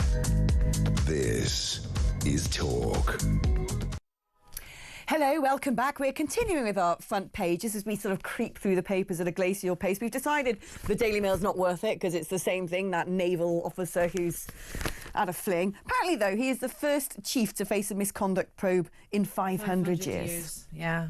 But anyway, that's not... He's probably contemplating his navel. Never mind the navy now. Navel gazing. Yes. Right, what are we going on to now? Front page of the Times, because in other news, we have a new Pope. We do. We do. Pope Leo the 14th. Pope Bob. Father Bob. Father Bobby. Yeah. Which is what is, it's just wonderful. And the other lovely thing is the conclave, I think everyone was struck by how quickly the white smoke came out. Yeah. Which indicates that the cardinals were actually aligned. Yeah. You know, so there was no talk of, thank God it wasn't Cardinal Parolin. And there was the front runners, of course, which is not, I mean, it's funny we have that as mere mortals because it's a very undemocratic way to elect your leader, really. It's funny, like the Pope thing, it sort of mystifies me because I'm an Anglican and I'm like, yeah, what is this man? Who is he? Like, why is he political? Is he not? I mean, it's sort of it's a very strange. I'm a devout Catholic and practicing Catholic, so I've been talking a lot about this over since when Pope Francis died, right the way through. But what we have to understand is, I mean, everyone, even cradle Catholics or converts or reverts, if you know that's what they're called now, the Pope is an elected member, the head of 1.4 billion Catholics worldwide. But is he a spiritual figure? Is he a political figure? Well, that's the bit I don't really understand. He's not. He should not be political. Yeah. But when the Pope will speak about things like poverty, chastity, fraternity, rejection of sin, and everything else, and justice. Well, clearly there'll be some political points held within that I mean, people sort of, you know, immediately everyone sort of jumped onto what is the political impact of all of this. Is he a MAGA Pope? Well, no, actually. First pontiff with a social media footprint. And so we kind of know where he stands on certain things, particularly migration. Yeah, well, I want to talk about that actually, because that's on the back of a JD Vance tweet and a JD Vance promotion of America First, okay? Yeah. Now, I think Pope Francis sometimes when he spoke was quite clumsy in his English, okay? Because when you're in an aircraft and it's drilled into you, when the masks fall, fit your own first before you fit anyone else's. Am I right? Am I wrong? Right, yeah. Right? I like to think that charity starts at home. I think people need to get their own backyard sorted first. It makes you stronger. It gives you more confidence. And when you're strong and confident, you can then help other people. Right. And that's when I think it's wrong. Now, Pope Leo XIV, interestingly, has taken the name of Leo. Leo XIII wrote a beautiful encyclical, and it was all about social justice. And what he said was, I've got no time for socialism because that doesn't empower the person, doesn't empower the soul. Equally, I don't have any room for capitalism because that then feeds the soul to make it selfish right? We can't have that.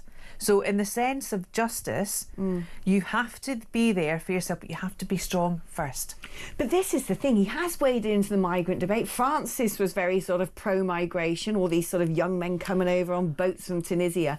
And you think to yourself, do you know what, old Popey there? If you want to let in a load of men from predominantly Muslim countries into Christendom, you might regret it down the line. Yeah.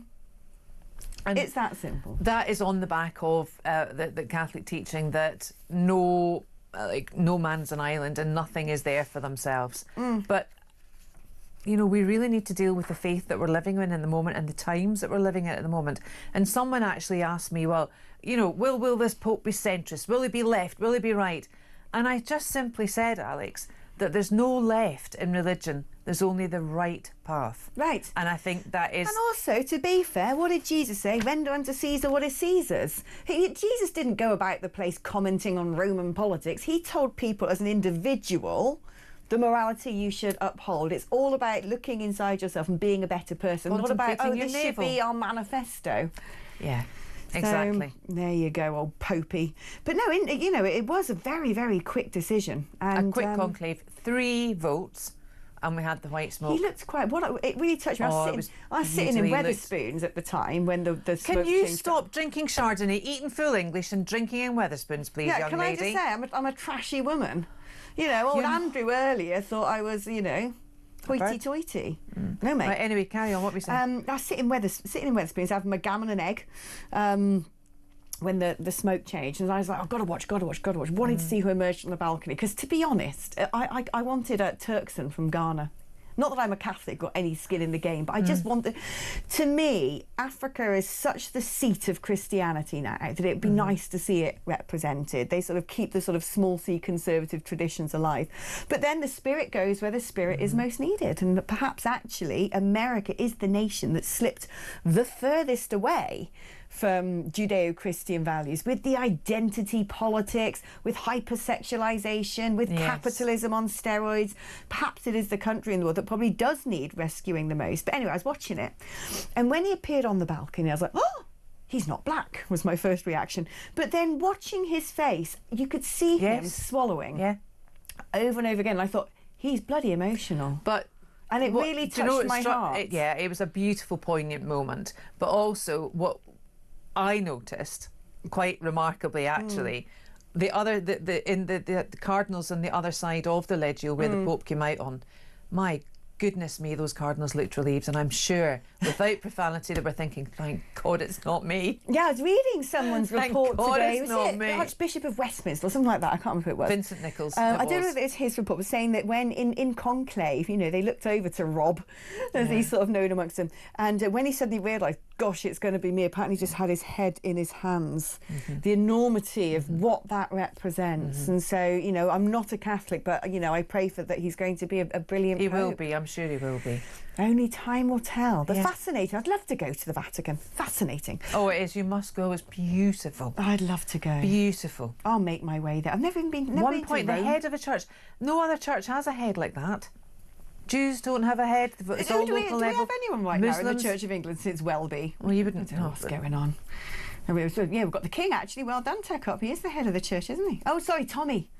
Sorry, I had a voice in my ear. It's like having schizophrenia when you've got all these people in the gallery, all these different voices in your head. And it's like, is that mine or is that someone else's? What's the gallery telling you to do now? No, it's Tommy pointing out that we do have a head of the Church of England, which is, of course, but the not monarch. a cleric. Not a cleric but at the moment. Not in the same way. Right, we're going to take a break now. When we come back, I'm sure we'll be talking a bit more about Robert Francis Prevost, the new MAGA Pope, or non-MAGA Pope, because it is going to be time for Transatlantic Talk. That's after this.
across the UK. On DAB+, on your smart speaker, on your smart TV, and on your side. This is Talk. Hello and welcome back, and it is now time for this. Transatlantic Talk with Caroline Faraday. Yeehaw. There you go, because apparently David says yeehaw, and Claire and I did. I said, I don't want to say it, I'll sound stupid. And I said, do you want to do it, Claire? She's like, I don't want to do it either. So there you go. There's a very reluctant yeehaw. Anyway, someone who hopefully won't be reluctant and bring a pizzazz to the studios is Caroline Faraday, broadcaster and journalist and Americana expert. Hello, Claire. How are you? Caroline, even. Yes. Sorry. Is Claire in the studio? I was up at 3 a.m. You're probably 3 a.m. where you are. I've been called so much worse. It's yet another week in America. Here we are. Here we are indeed. Now, first of all, the big sort of US-UK story was this breakthrough trade deal, which frankly doesn't look like a trade deal. It doesn't smell like a trade deal. If I'm going to be honest with you, Caroline, I think what's happened is Trump has marched Sir Keir Starmer to the edge of the cliff with a gun to his head, and at the last minute given an 11th hour reprieve, and essentially used the UK as an example to the rest of the world. If you're nice to me and if you do what I say, I'm going to not put horrific tariffs on you. But UK, frankly, is in a worse position than it was 3 months ago. Well, it also is, it's the concept of a plan rather than an actual plan. It's the plan of a plan.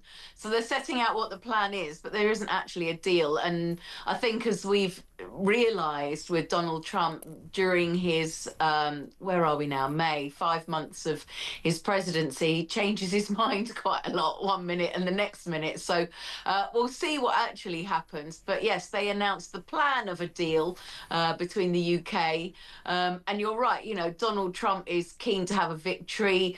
Sir Keir is keen to be seen as the negotiator, so they both have quite a bit of skin in the game to try and make a deal for what it's worth. I mean, if you look through what the actual terms are and really how helpful is it, and they're not even really there yet. It took some of the pressure off in terms of, you know, the stock market thinking, okay, well, this isn't going to be quite as tariffy, perhaps for other countries, as we thought it might. So the kind of pressure was taken off.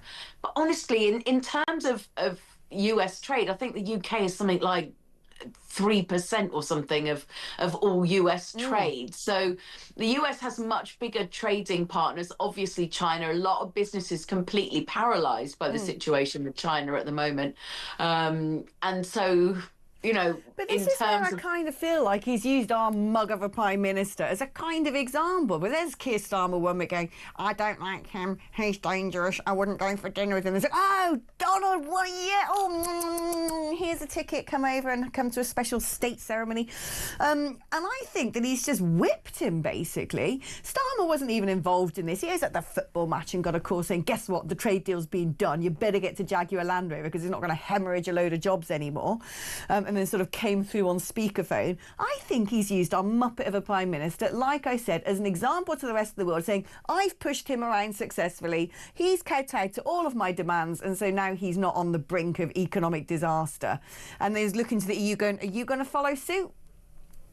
I think it's a reasonable analysis to assume what's in it for Donald Trump, and usually what's in it for Donald Trump is the art of the show, right? He's very much like, I'm presenting this for the cameras for other people, and like, how's this going to look to the world? And he does like to look like the big player, and to kind of maximize his leverage in that way. So I think that's a reasonable take to say, you know, he looks like he has managed to kind of bring someone to the brink. I think that with the UK is a nation that is more willing, certainly, to negotiate and to kind of put up with those weird quirks and be like, oh, Donald, you know how he is. Do you know what I mean? Than a nation like China, where that just isn't gonna Well, basically, you know, America are our cousins. They're us, but with different accents and sort of, you know, more right-wing politics, basically.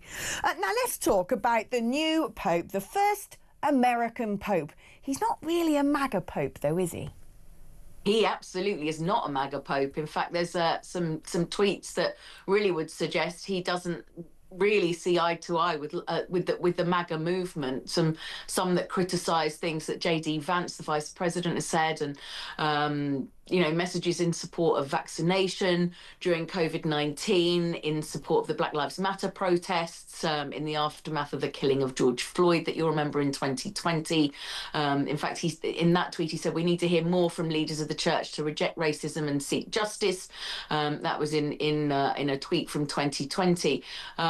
So I think that widely it's welcomed that there is an American Pope, but I think for some factions who wanted the Pope to reflect what their more judgmental views are, where the you know the parts of the Republican Party that have kind of got involved in women's rights, in immigration, and the harsher side of these things, that Leo the 14th is seen as actually having a softer opinion on immigration, a more welcoming opinion on immigration, and isn't seemingly very afraid to put that forward. So it is quite interesting, because the Republican Party always seen as the party of God in the United States. You know, we are, you know, that's what Donald Trump will see himself as, sort of appointed by God. So when you've got a major religious leader who is criticising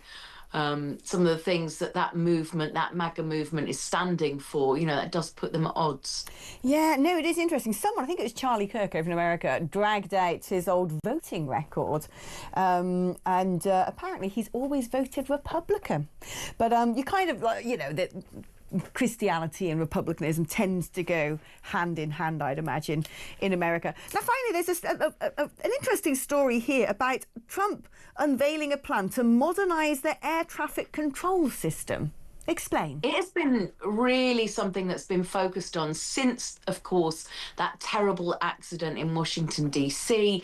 And there have been a number of sort of air traffic control concerns, and then at Newark Airport over the last week or so, it's been quite chaotic, and the air traffic controllers speaking out about how they haven't got enough staff, how the systems are failing, and it's really kind of rocked the faith in air travel, which of course is absolutely critical for getting around in America, getting from city to city, and so something needed to be said and done, and they have announced that they want to have a modernisation of the nation's air traffic control system, which is fairly antiquated, within 4 years. A multi-billion-dollar plan that would overhaul the current technology used by thousands of controllers who are responsible for guiding planes in and out of airports. It doesn't really address how they're going to attract more air traffic controllers into positions that are vacant, because there is just this enormous shortage of air traffic controllers altogether. Maybe it's all going to go AI and remove the risk of human error. I don't know. Can you remove the risk of human error by going to AI? Who knows? That is the big question of our time, isn't it? Sometimes. That is the big question of our time. Although it must do better than the UK, because we had, what was that thing, Claire, where we had the, was it air traffic control went down because someone had done a system update or something, and it was just like, it was like Word 95 or whatever, and it all crashed, and they were working you get from the home. odd human, and they were working the from most home. human error that I'd heard recently was, of course, that story that was around yesterday, the pilot at Gatwick that went left but pushed the lever to the left when he should have pushed it to the right, and I was like, oh, that's bad, but so relatable. So relatable. Do you know, when I used to drive it, I used to live in Belgium, and I'd drive my car between Belgium and the UK, and there were times that, you know, you'd find yourself on a country road on the right-hand side, you'd be like, oh no, I'm not in Belgium anymore. But there you are. Caroline... The best advice, I'm going to share this with you really quick, as long as you're in a local car, I tell, because obviously I drive here and then I drive in the UK, and then if I go on holiday, you know, driving in Europe, that as long as you're in like a local car, that you as the driver always put yourself in the middle of the road. Yeah. You know what I mean? And then you're in the right position. Yeah, but that's the thing. And that's what I try and repeat to myself. I had my UK car over there, and I sort of drive it backwards and forwards. You could be to anywhere. be honest, it's very difficult, I think, to drive on the wrong side of the road, by and large, because you get off the ferry and you're on this side of the road, and it just all makes sense. But it's only sort of at night time when you're on something like a, an empty country road, and you just sort of go into autopilot. And thankfully no one was around, because you soon find out when you're on the wrong side of the road and you see the car coming in the opposite direction. Thankfully, those 60-mile-an-hour country roads, I don't miss those, I must admit.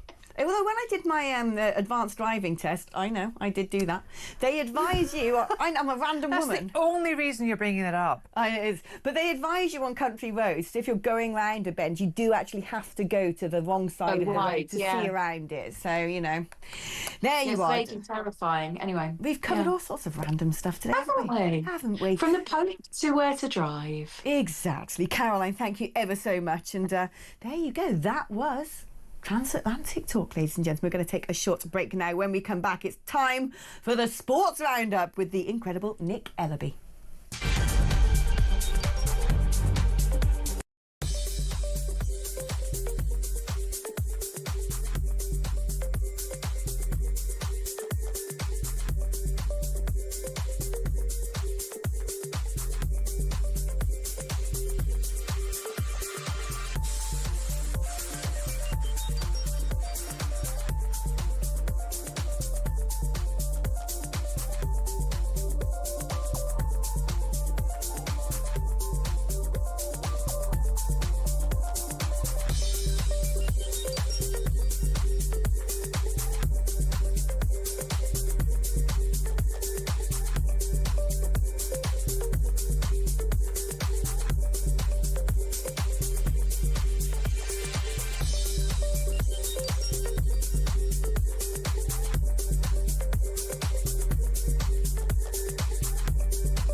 Is now a caucus of what's called Blue Labour MPs. Blue Labour is a tendency within the Labour Party that's been around for about 15 years, which actually predicted the rupture between the Labour Party and the working class because of the party's position on things like globalisation and mass immigration. And understands that actually there is very much a small c conservative thread that runs through many working class communities. You can be Labour, you can be proud Labour, but still be a small c conservative. The post-industrial Britain is full of voters like that.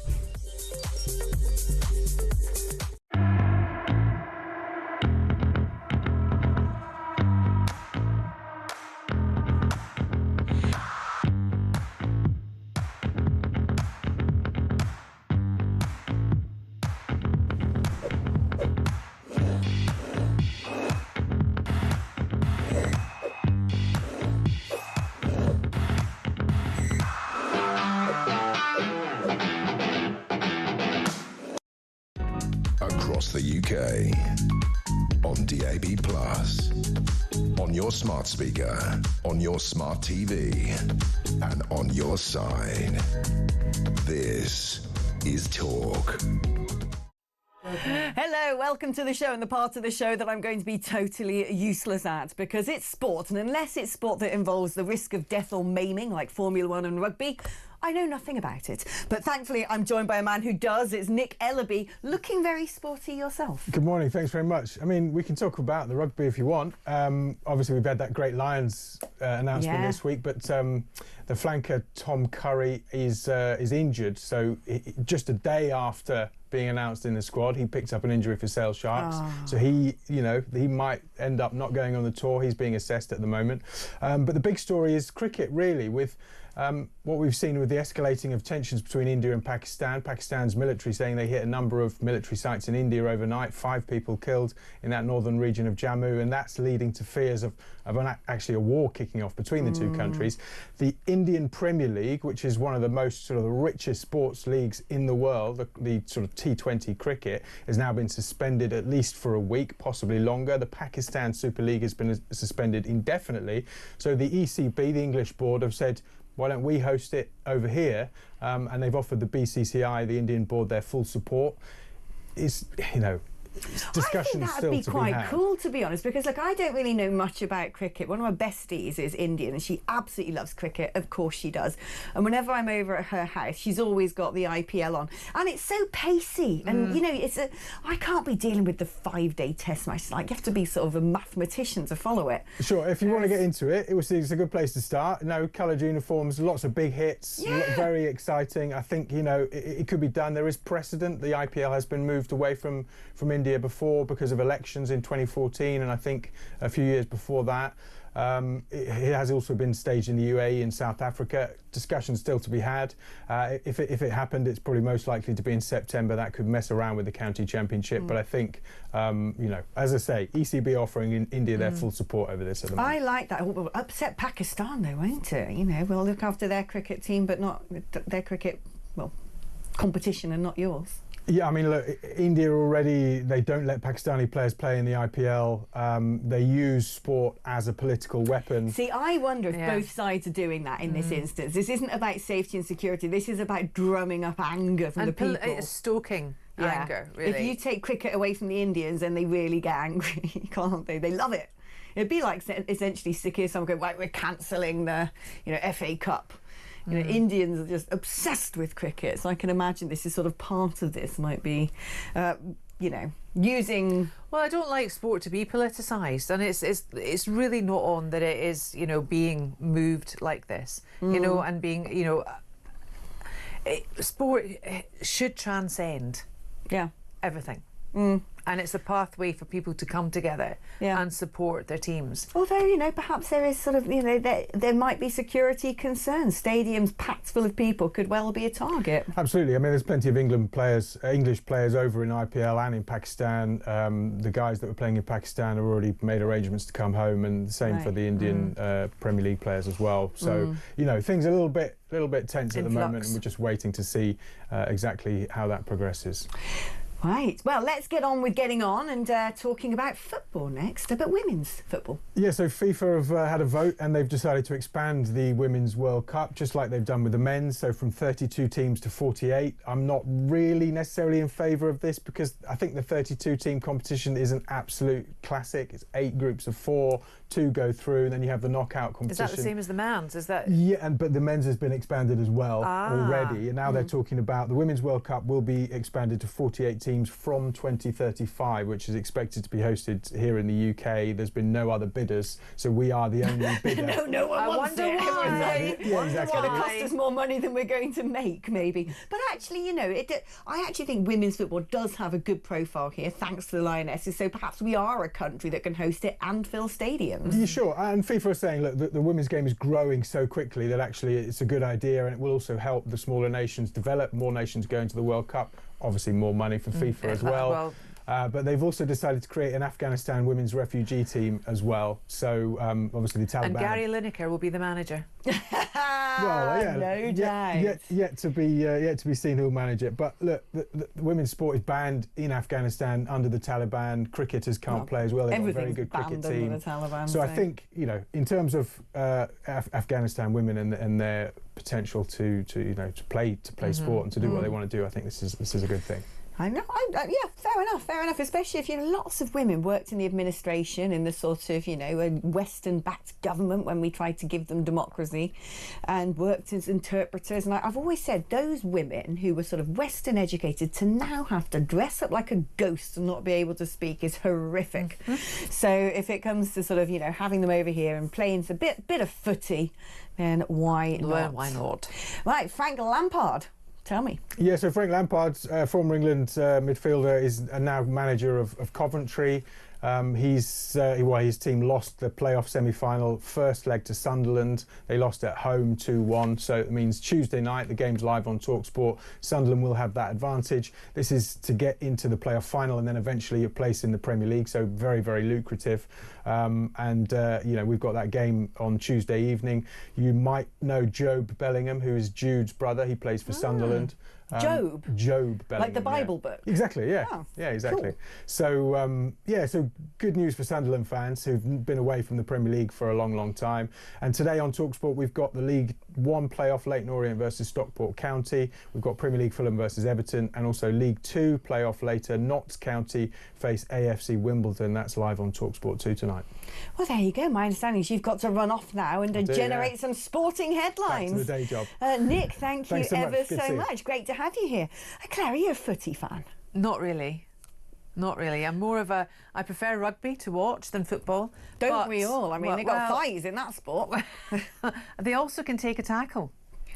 You know, they don't fall down they don't trip over the boots, you know. Like I said in my introduction, I like a sport with an actual genuine risk of death and maiming. Otherwise, it doesn't really count. I'm starting to get quite concerned about you. I like proper sort of, gladiatorial stuff. But look, I think there's a European Cup final coming up with two UK teams, Man United and Tottenham Hotspur.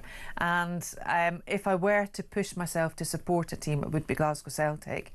And Glasgow Celtic's old manager, Ange Postecoglou, excuse me, I can't the one who sounds like a sort of he's Australian, he's a bit rough. Postecoglou. Yeah, he's wonderful, and he's the manager of Tottenham Hotspur. Right. So I would support Tottenham Hotspur in the game coming up. My brother always loved Tottenham Hotspur, so I've got a fondness for Tottenham Hotspur just because he did. But that was back when our good friend Gary Lineker was their sort of star striker, wasn't he, for a while? But when I was a girl, my brother and I used to play this game in my grandma's backyard, where which was probably concrete. So if you fell down, you would really hurt yourself. It was concrete, yeah. And then we used to set up, put our jumpers down as our goalposts and sort of do, penalty shootouts. And our game was called Waddle and Sinton, because I was Chris Waddle. Oh, Glenn Hoddle, no? No, Waddle. Waddle. Yeah, right, I was Chris Waddle. I loved Chris Waddle because his surname was Waddle. What's not to like? What's not and to he like? was Sheffield Wednesday, and their picture was an owl. So as a kid, I was like, oh, cool, they got an owl logo, and that man's called Waddle. So that was it. That's how simple it was. And Andy Sinton, I think, was the one my brother really liked. And we used to have a little song we used to sing as well. It's funny listening to your conversation with Nick there about cricket. I wouldn't know where to start. I've tried with cricket. Again, talking about my brother, I used to live right opposite the Oval Cricket Ground, and Jonathan said to me, we've got to go to the cricket one day. And he said, it's brilliant. They've got these things where you make these worms where everyone puts their, beer cups together, like stacks them up, and they go in these long sort of, looping spirals all around the stadium. And you can bring your own booze, and you can bring your hamper, and you sit there in the sunshine, and it's just a great laugh, and I'll explain to you what's going on. Anyway, I sat in the sunshine for about 5 minutes until the sun moved, and then I was in the shade. On the door, they banned me from bringing half my produce in because the packaging was sort of, it could be used as projectiles, and they didn't allow anyone to make a beer snake. So I was like, what am I doing here? Your brother lied to you. Yeah, and also it was a Pakistan-England game, and it was just sort of done and done. It was just really boring. But I've always wanted to like cricket. It's such an English thing. I want to like it. And I'm from Gloucestershire, we got cricket there. But I can't do it. No. I don't know why. It's the scoring of it. I just don't. I just can't get it. All Runs, the averages and outs, stuff. Bats for whatever. But golf's not a real golf. Get rid of that. Golf. I mean, it's just a walk. Really, isn't I can't be dealing with golf. Although the other day I found myself watching snooker, and I like a bit of snooker. But snooker, there's something about snooker and a snooker. It's great. Do you remember in the 90s, snooker was so trendy? But do you remember had big break on TV, and everyone loved snooker. We were like snooker loopy. Yeah, the Crucible, you could hardly see anything with the amount of smoke. I mean, it was theatre. Everyone went like 90s snooker mad, and then now we don't really talk about it anymore. But a great, and the great big players: Dennis Taylor, Jimmy White, Steve Davis, Colin Hendry. Who was the one with the upside down glasses? Dennis Taylor, that's right. The special glasses made, and that was the season of waistcoats. Actually, going back to the 90s adverts, it's amazing how many women are wearing sort of novelty waistcoats, and you kind of think, I'm glad that went. That was not a great fashion look, if I'm honest with you. Most of 90s fashion was not a great look, really. Well, shoulder pads. 80s, That's all 90s. 80s, really. What was 90s fashion then? It was like waistcoats, basically. No. Waistcoats and weird big trousers. No. When people dressed like clowns. They're coming back, those weird big trousers. They were quite comfy, actually. High waist. What was nice about the 90s, again, deviating onto random topics today, is the ladette culture. I thought that was great when women were sort of like, yeah, I can wear tracky bottoms and T-shirts, and that was considered attractive. I'd rather have that than all this Kardashian.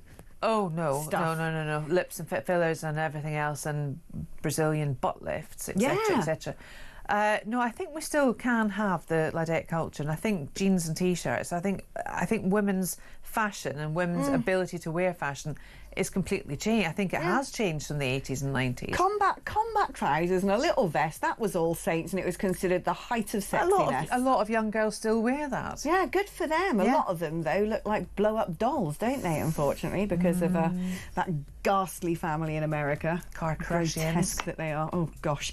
Well, there you go, Claire. I've loved your company today. Thank you. Shame I can't keep you for the next 2 hours. You could stay if you like. I'm happy to retain you. I've really enjoyed it. I hope you have too back at home. We're going to be saying goodbye to Claire, unless I can convince her to stay hostage in the studio. She's saying no. But you still have me for the next 2 hours. We're going to be diving deep into today's newspapers and the main headlines. We've also got head-to-head coming up in the next hour, where we set a lefty against a righty and let the feathers fly. Advert break first. Don't go anywhere. Put on the kettle and I'll see you on the other side.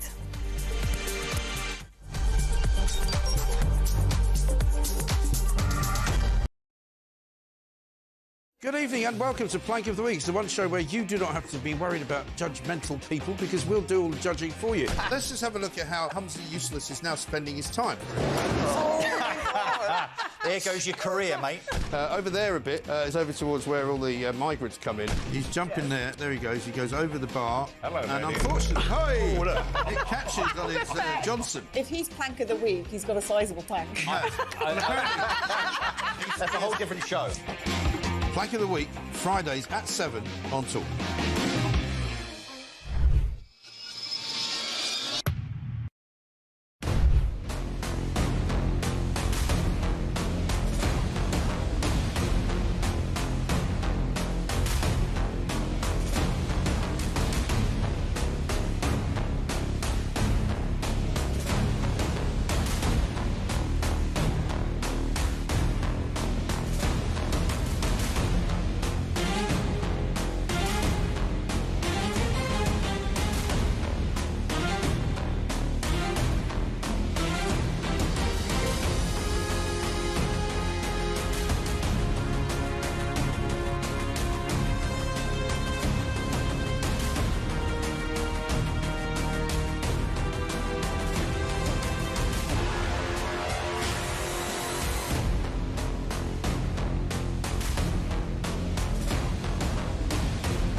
Hi, I'm Kevin O'Sullivan, and I've got a message for you. Welcome back to this blockbuster edition of What Just Happened. It really is a good one, I think. It's so funny that people keep...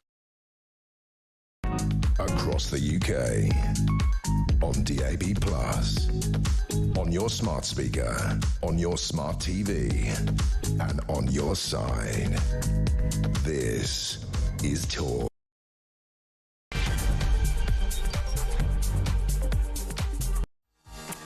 Hello, welcome back to the show. What a fun 2 hours it has been with Claire Muldoon. I love having a bit of company in the studio, but alas, it's me by myself from now on. No one to natter with during the advert breaks, but that's okay, because I have got the Telegraph cryptic crossword there, which I'll be slowly working my way through as commercials roll. But in the meantime, I'm about to be joined by a lot of brilliant guests who are going to keep us entertained and informed of the big news stories of the day, and I'd like you to keep me company as well. That's right, crawl out of your shell. It's 8 o'clock by now. You're awake enough to send a text or make a call, so this is the number if you'd like to share your thoughts. Sharing is caring. 03444 991 1000 is the number to dial if you would like to be patched through to the studio to chat with me live on air. You can also use that number to send a WhatsApp message, or indeed leave me a voice note on WhatsApp. You know how much I love a voice note. Only takes a minute, girl. Don't know why I sang Take That, but there you go. But it does. It only takes a minute to press that little microphone and leave me something that is hopefully far more tuneful than that. It doesn't have to be a song. It can just be your thoughts on whatever we're talking about today, and we'll play it out on air. 87222 is the number to text. Remember to write the word talk before your message. That way it manages to bob around the outer skirts of London, find its way through the back streets and pings the masts on top of Talk Towers and gets to this exact studio. Otherwise, what happens if you don't do that is it could ping up on any computer in any studio in this building, and some poor sports presenter in the studio next door is going to be trying to talk about the Premiership, reading things out, and it's going to say, "So Keir Starmer this, no. So there you go. That is why you have to do it. Talk and then your message 87222. Right, I'm going to read some of your messages now because I haven't done a few for a while. Phil in Hertfordshire says, hi Alex and Claire. Oh, Claire's gone. I loved the Renault advert with the song I See You Baby. Why is there so many songs? I'm feeling quite musical today. I see you baby, shaking that. Don't know, can I say that word? Shaking that traditional word for a donkey. Yeah, I remember that. That was cool. Someone else's message. Lawyers don't have to take a case. Why are we keeping people like that alive? We're talking about Axel Ruda-Cabana here. And putting others who've done nothing wrong through extreme poverty in this country. Alex, hypothetically, a group of foreign nationals plan to commit an act of terrorism in the UK, having entered illegally by boat. Should the UK then declare a national state of emergency in order to protect its peoples? And if the government chooses not to declare, why? Well, exactly. This is what I'm saying. If we know that this is based on the story that there were 5 arrests the other day for a thwarted terror plot which planned to bomb the Israeli embassy, 4 Iranian nationals involved, the 5th one we don't know the nationality, but there's speculation today that one of them at least came over on a dinghy. Well, how do you think terrorists are getting into the country? Do you think they're just, buying a flight ticket and turning up at Heathrow Airport? What's your business here? So, well, I just plan to blow some stuff up, but, there you have it. Of course they're using illegal routes. And I was saying earlier that what I found out, which is really quite dark, is there's been an intelligence report apparently sent to the UK from another country saying we believe that 300 Islamist trainers have come into the UK via the small boats. Also, they're potentially being used to drop stashes of weapons in the channel, right? That's pretty scary, isn't it?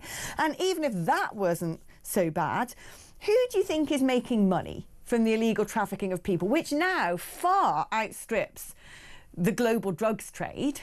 Far more money to be made from people trafficking now. Who do you think's profiting from that? Well, I'll tell you what, it's not CAFOD, is it? No, it is terrorist organisations who once upon a time made their money using the illegal drugs trade, things like the opium fields and all the rest of it. Well, now they're making a heck of a lot of money moving people from country to country.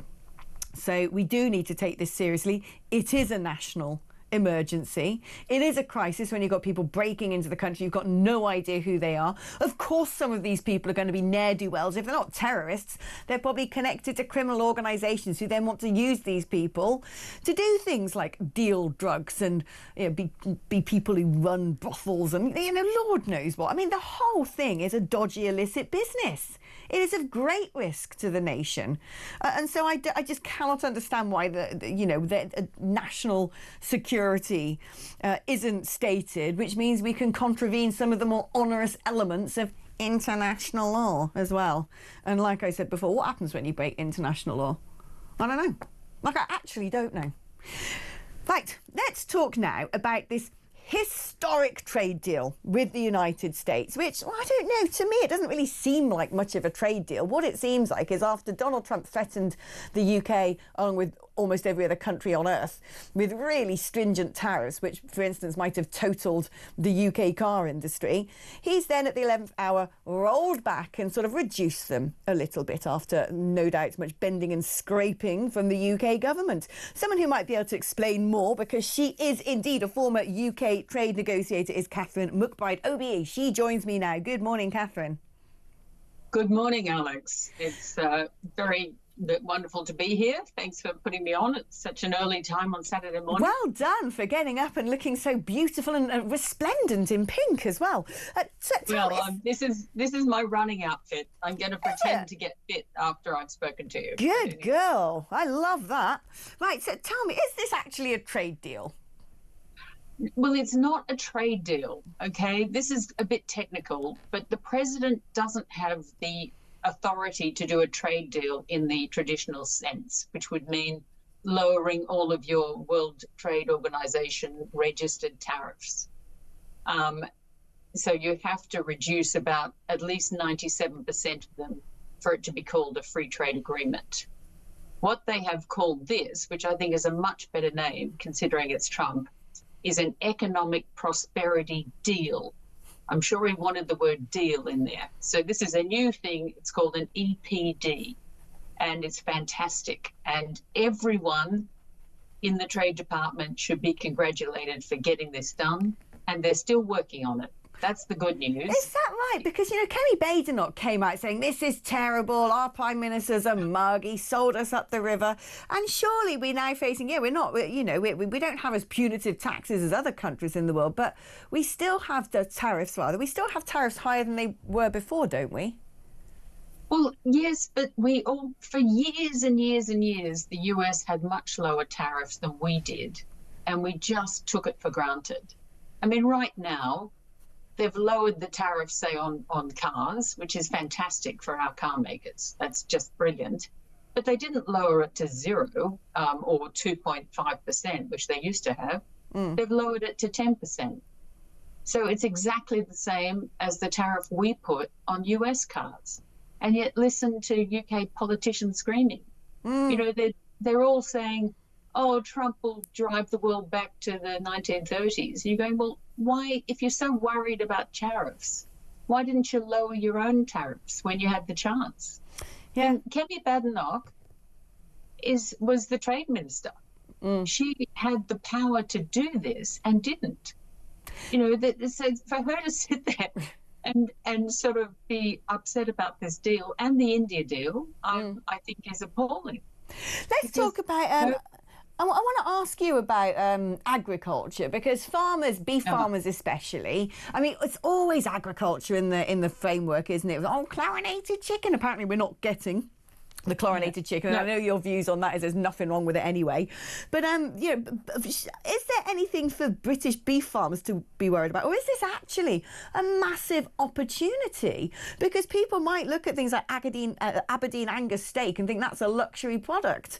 And that now there's access to the American market where since the BSE crisis, nobody wanted to touch our beef. Yeah, there's a very important clause in this that the quite a few of your brethren in the media have skipped over, and it firmly says that the US and the UK affirm that imported food and agricultural products must comply with the importing country's sanitary and phytosanitary standards and other mutually agreed standards. So no one is changing our food standards in this. What we have done, we used to give the US a minuscule quota of only 1,000 tons of beef, which is nothing. We consume over 1 million tons of beef every year. So 1,000 tons is like, and they had to share it with Canada, and we put 20% tariffs on it. So don't tell me about US tariffs when you've got the UK with this sort of tariff rate. And that was our reduced tariff.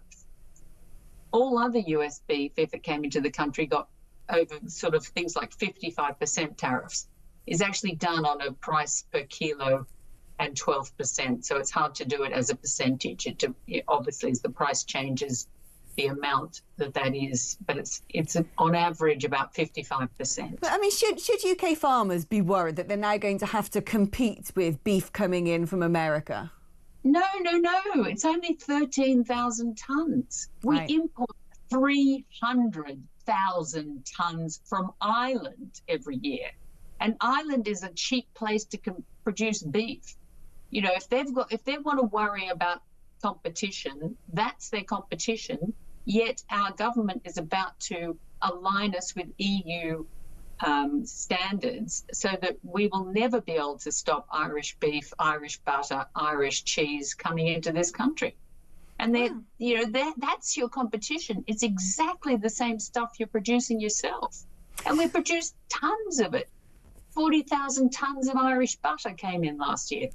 I mean, you know, I do not understand this obsession people have with the US.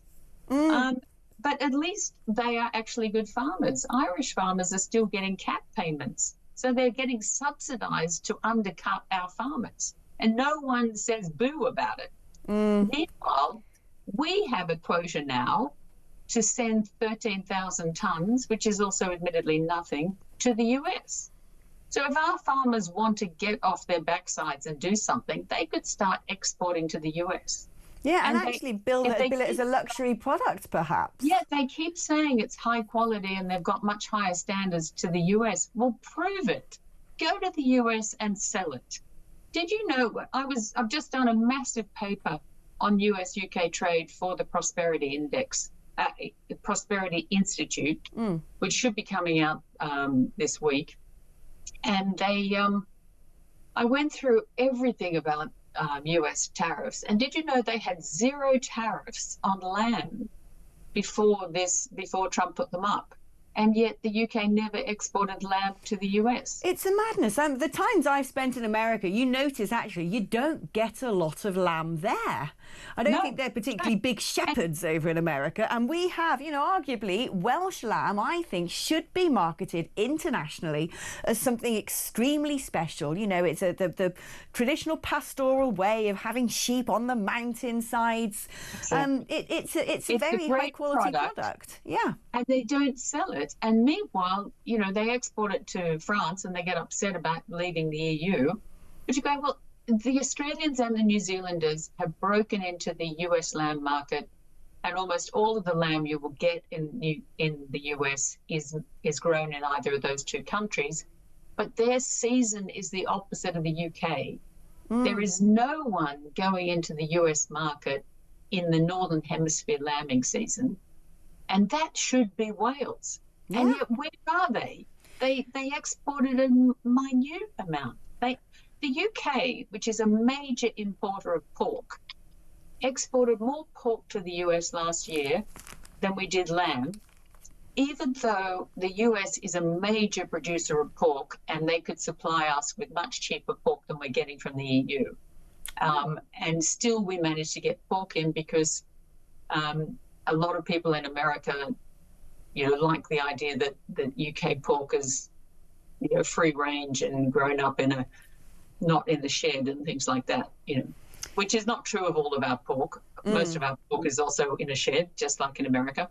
But we do have free range pork here and we do have organic pork, and that sells well in America. We need to take this as an opportunity. Our farmers have got to stop complaining and get with the program, because if they really have quality products, which they keep telling me they do, then they've got to start exporting them. Now, we're now in the CPTPP, and both Japan and Singapore, members of the CPTPP, especially Singapore, imports most of its food. It's a very wealthy country. It's got incredibly high GDP per capita, and, you know, a small island with a big population, relatively. So, you know, why aren't we out there exporting food to Singapore? Right. You know, we're about to do a deal with the Gulf Cooperation Council. That would be a huge market for UK lamb, you know, and yet meanwhile we've got politicians clamouring to get back into the EU. Yeah, it's mad. They're going to have a meeting next week. He wants to sort of get all the way back in all the sort of straitjacket of the single market. It is a madness. But can he do that? Now he's done things like, he's putting aside things like the renationalisation of steel and the railways. But looking at these 2 trade deals that have been signed, will that scupper his chances of being able to draw closer to the regulatory orbit of the EU? Well, unfortunately, it would be the opposite. He'll tie himself into the EU and then scupper any benefits from these trade deals. The US was very, very clear in the USTR's report on international trade barriers that the real problem with the EU was their unscientific SPS rules.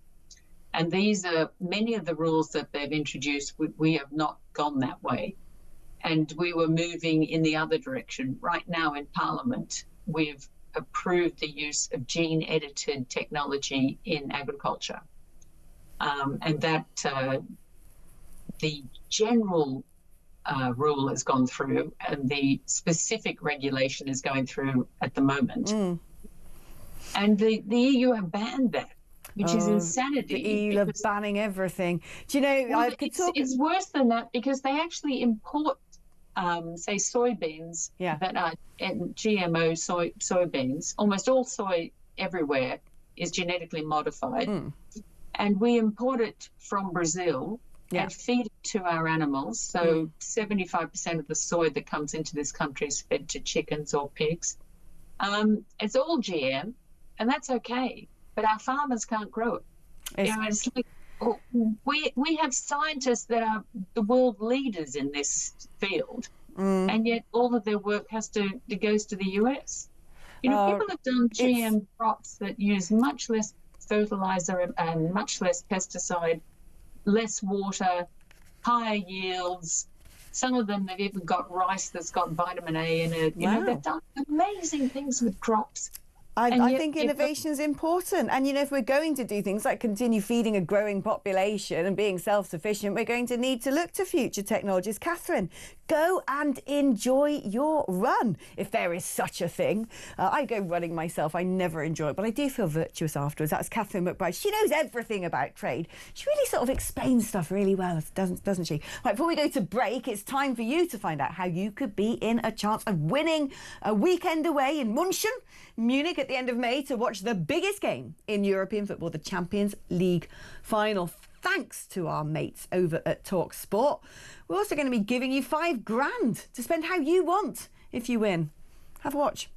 Win a once-in-a-lifetime trip to watch the Champions League final live. Go to talksport.com/win for your chance to embark on the ultimate odyssey of football ecstasy. With 2 tickets to the Champions League final live at the iconic Munich Football Arena, Germany, including flights, accommodation, and an uber-massive $5,000 in your hand. How about that? Enter online now at talksport.com/win. Terms and conditions apply. Achtung, baby.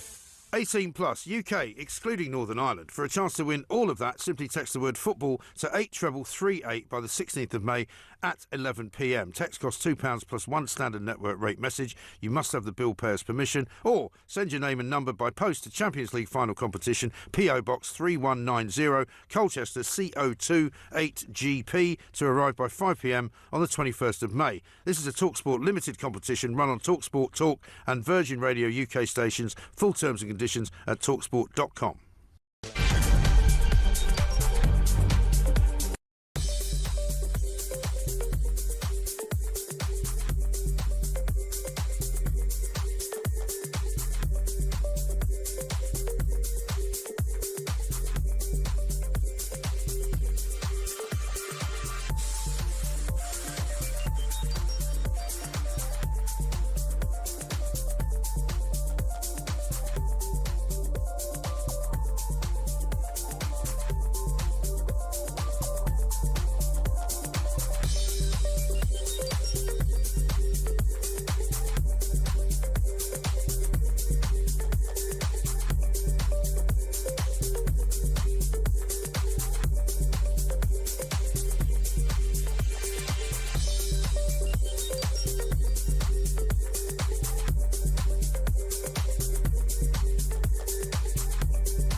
It's going to be a big, beautiful deal, I'm sure Trump will tell us. And it's from the UK perspective, I cannot see this as anything but good news. It's a great Brexit dividend, and isn't it ironic that Brexit dividend should go to Keir Starmer, and full credit to him for getting this over the line. But of course, he was Remainer-in-Chief. He was the guy who tried to overturn Brexit, tried to do everything he could to stop Brexit happening, and now maybe this Brexit benefit.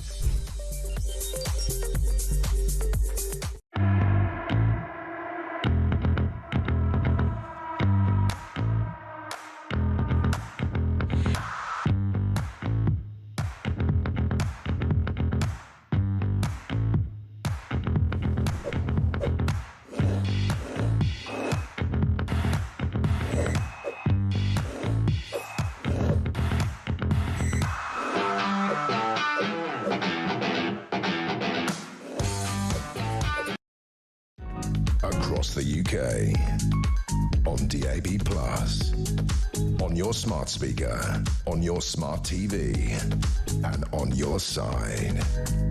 This is Talk.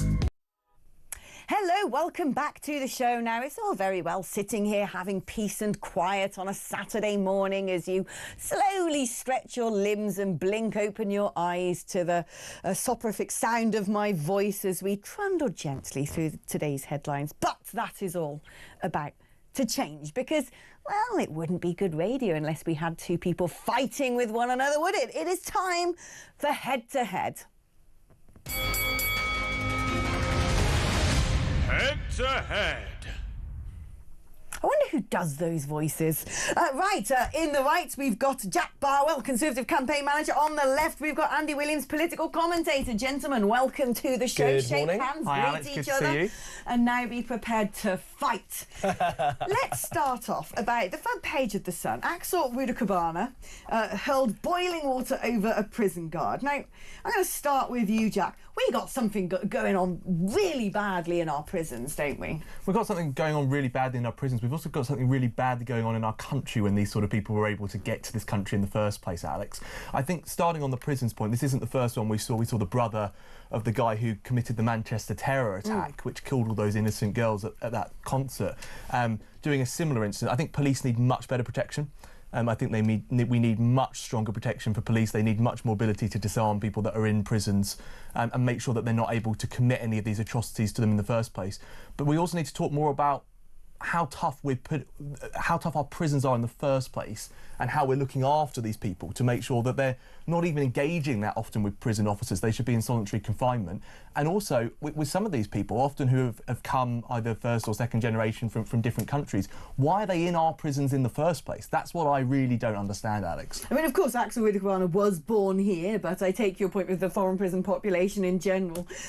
Andy, I mean, you know, we do have a problem with our prisons, don't we? They're just not being run effectively. If someone like this can get hold of boiling water and attack a prison officer. Well, you made my main point for me, which is that, you know, you said we can't let people like that come here, but he was actually born here. I was referring to the other example, which was the same point. The thing is, it's an interesting point because had Axel Rudakabana not been born here, you can absolutely imagine people would have gone in on the fact that he was born in X country and that was why, and therefore we need to close our borders. And actually what it shows is that it doesn't matter where you're from. There are some people who will just commit horrendous crimes.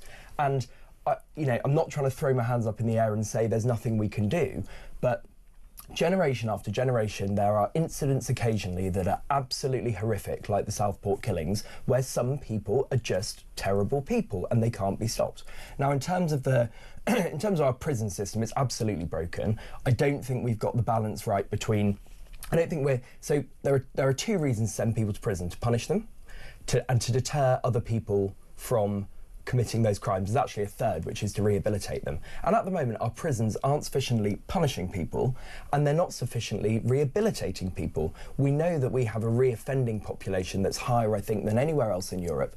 We also have a higher prison population than anywhere else in Europe. So the system itself is not working. It needs a complete root and branch reform, and I think it should be a massive priority for the Justice Secretary. Both of you there sort of almost agreeing with each other. That's not what we're supposed to be doing. I'll come in and disagree. Look, I actually do agree with you on the point about the fact that, you know, we're not really deterring people from committing crimes in the first place. On the rehabilitation point, I'm really interested in what you say, that I just don't think people like Axel are actually able to be rehabilitated. No, I agree with that. I think when you commit strong enough crimes, you can't be rehabilitated. But to go back to your initial point, I just have to disagree. The idea that just because someone's born here means that where they come from or the way they've been brought up or the culture that they believe in has nothing to do with the crimes they commit is something I fundamentally disagree with. You're quite right to make the point that we need to be careful when we're talking about whether people can be in this country to differentiate between those who are legally here and those who are not. You're right about that. But to suggest that there aren't, and this is getting into a wider debate, Alex, I think, about whether all cultures are valid. All cultures clearly aren't valid. All cultures clearly aren't equal when there are cultures that believe that it's acceptable, for example, to rape young white girls, which we've seen in this country, predominantly from people coming from Pakistani areas of the world. But it sounds to me like you're not willing to go there, and I just wonder what you think about that. No, it's not that I'm not willing to go there, it's just that you don't know why Axel Ruda-Cabana committed this crime because he hasn't said. So it might be the case that he was terribly brought up, and he was brought up in this environment where he was taught different values to us, but you don't know. You're just assuming, and you wouldn't assume that if he was a white man. You just It's got nothing to do with race. Manual was making a bit of rice in. There's an indication he might have had certain motivations. No. I'm not saying that he didn't have those sorts of motivations. What I'm saying is we genuinely don't know, unless either of you can tell me, we genuinely don't know whether it was something to do with his upbringing or something to do with, say, being radicalised online. Well, that's because, I mean, frankly, the government shrouded the whole lot of it in secrecy, wouldn't give the public information for very deliberate reasons. But they don't know what his motives are either, because he's never said. I think there'll be people who investigate that who would have known a lot more. We know the government covered stuff up with this. We know they covered things up deliberately. And Alex, if I may just quickly say, this is why one of the good things that the Labour government has done is releasing ethnicity data about where people are coming from and the number of crimes, particularly on sexual crimes.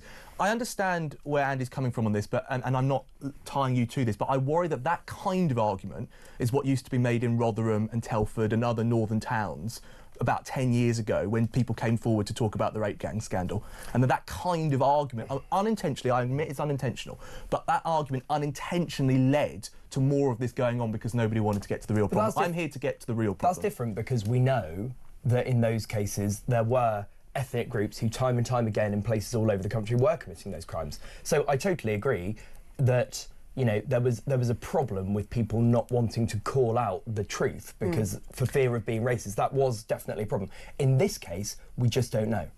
Let's move on, because I could go down a massive wormhole when it comes to crimes by nationality, and particularly with regards to the treatment of women, but that is not what we're talking about today.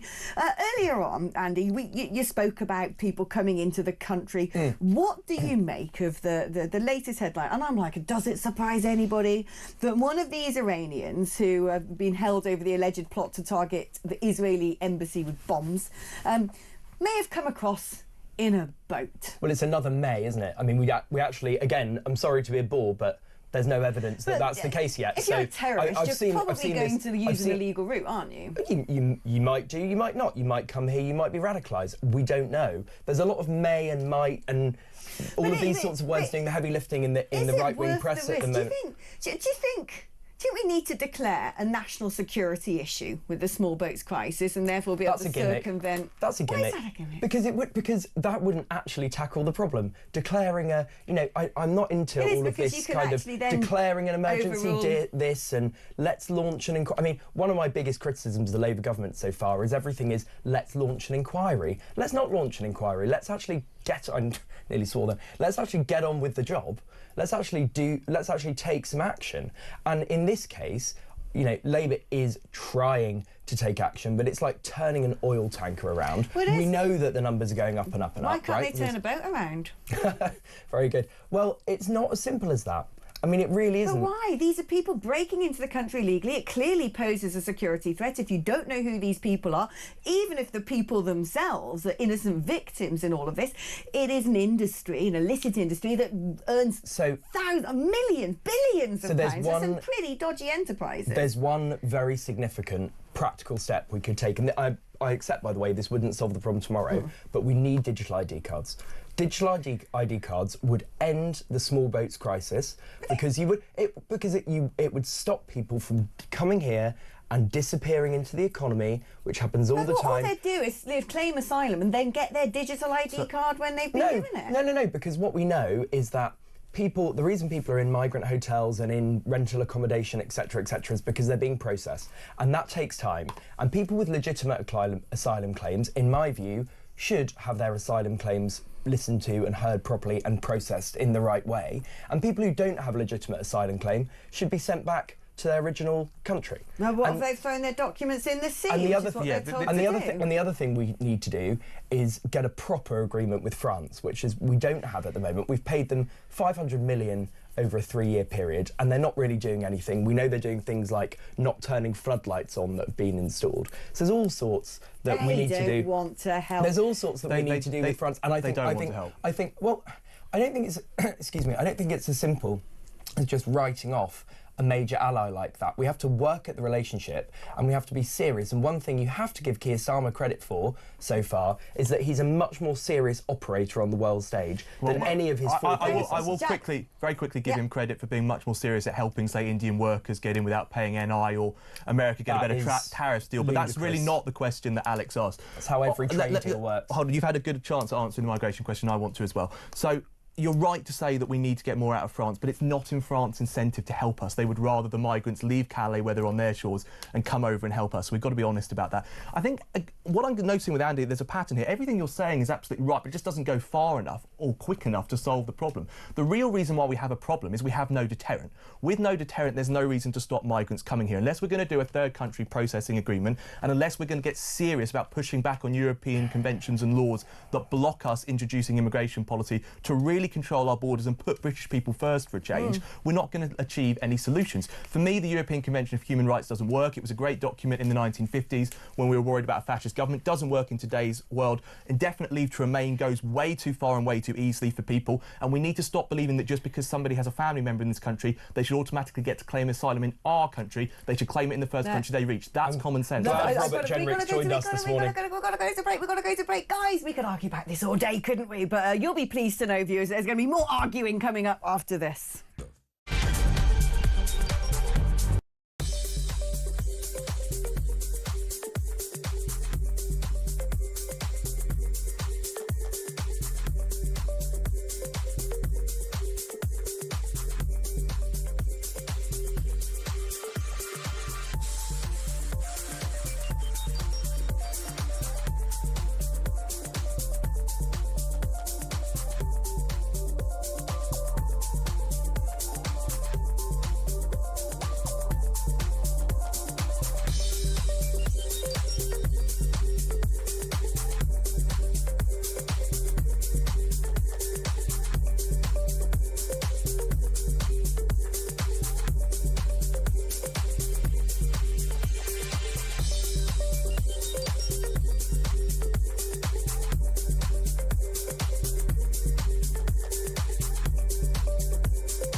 Across the UK, on DAB+, on your smart speaker, on your smart TV, and on your side.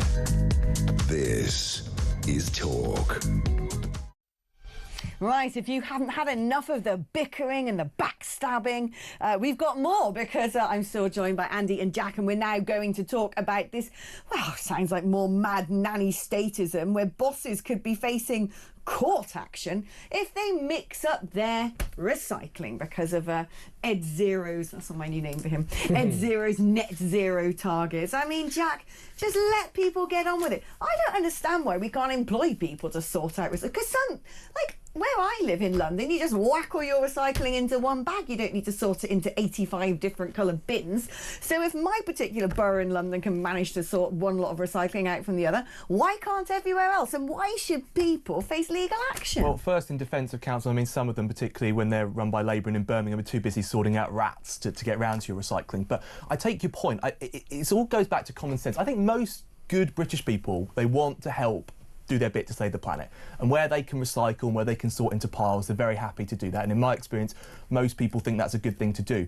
But where we're using, as you said yourself, Alex, the state to basically punish people for making mistakes, that's where I think we get a little bit too far down the road. That's where I think we lose the common sense that British people want us to support.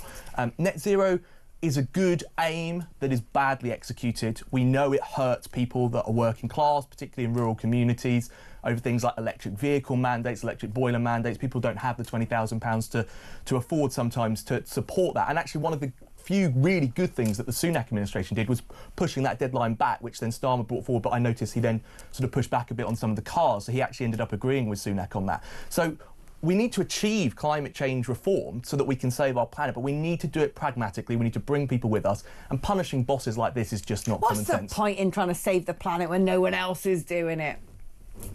Well, I do, like a little measly contribution to carbon emissions, and America's doing drill baby drill. I'm like, why are we self-flagellating? Something like recycling is easy to do. That's not a problem. Recycling should be easy, and that's the point, isn't it? When people are going to court because they put something in the wrong recycling bin, that's ridiculous. That's obviously silly, and actually the things that annoy me about stories like this, and there are loads of them, is that it undermines what is actually a very serious and important task, which is net zero. Now, we can have a debate about whether it should be in 2050 or 2049 or 2069 or 2089, and we can talk about arbitrary targets, but ultimately it is something that we need to move towards because the planet's only going in one direction.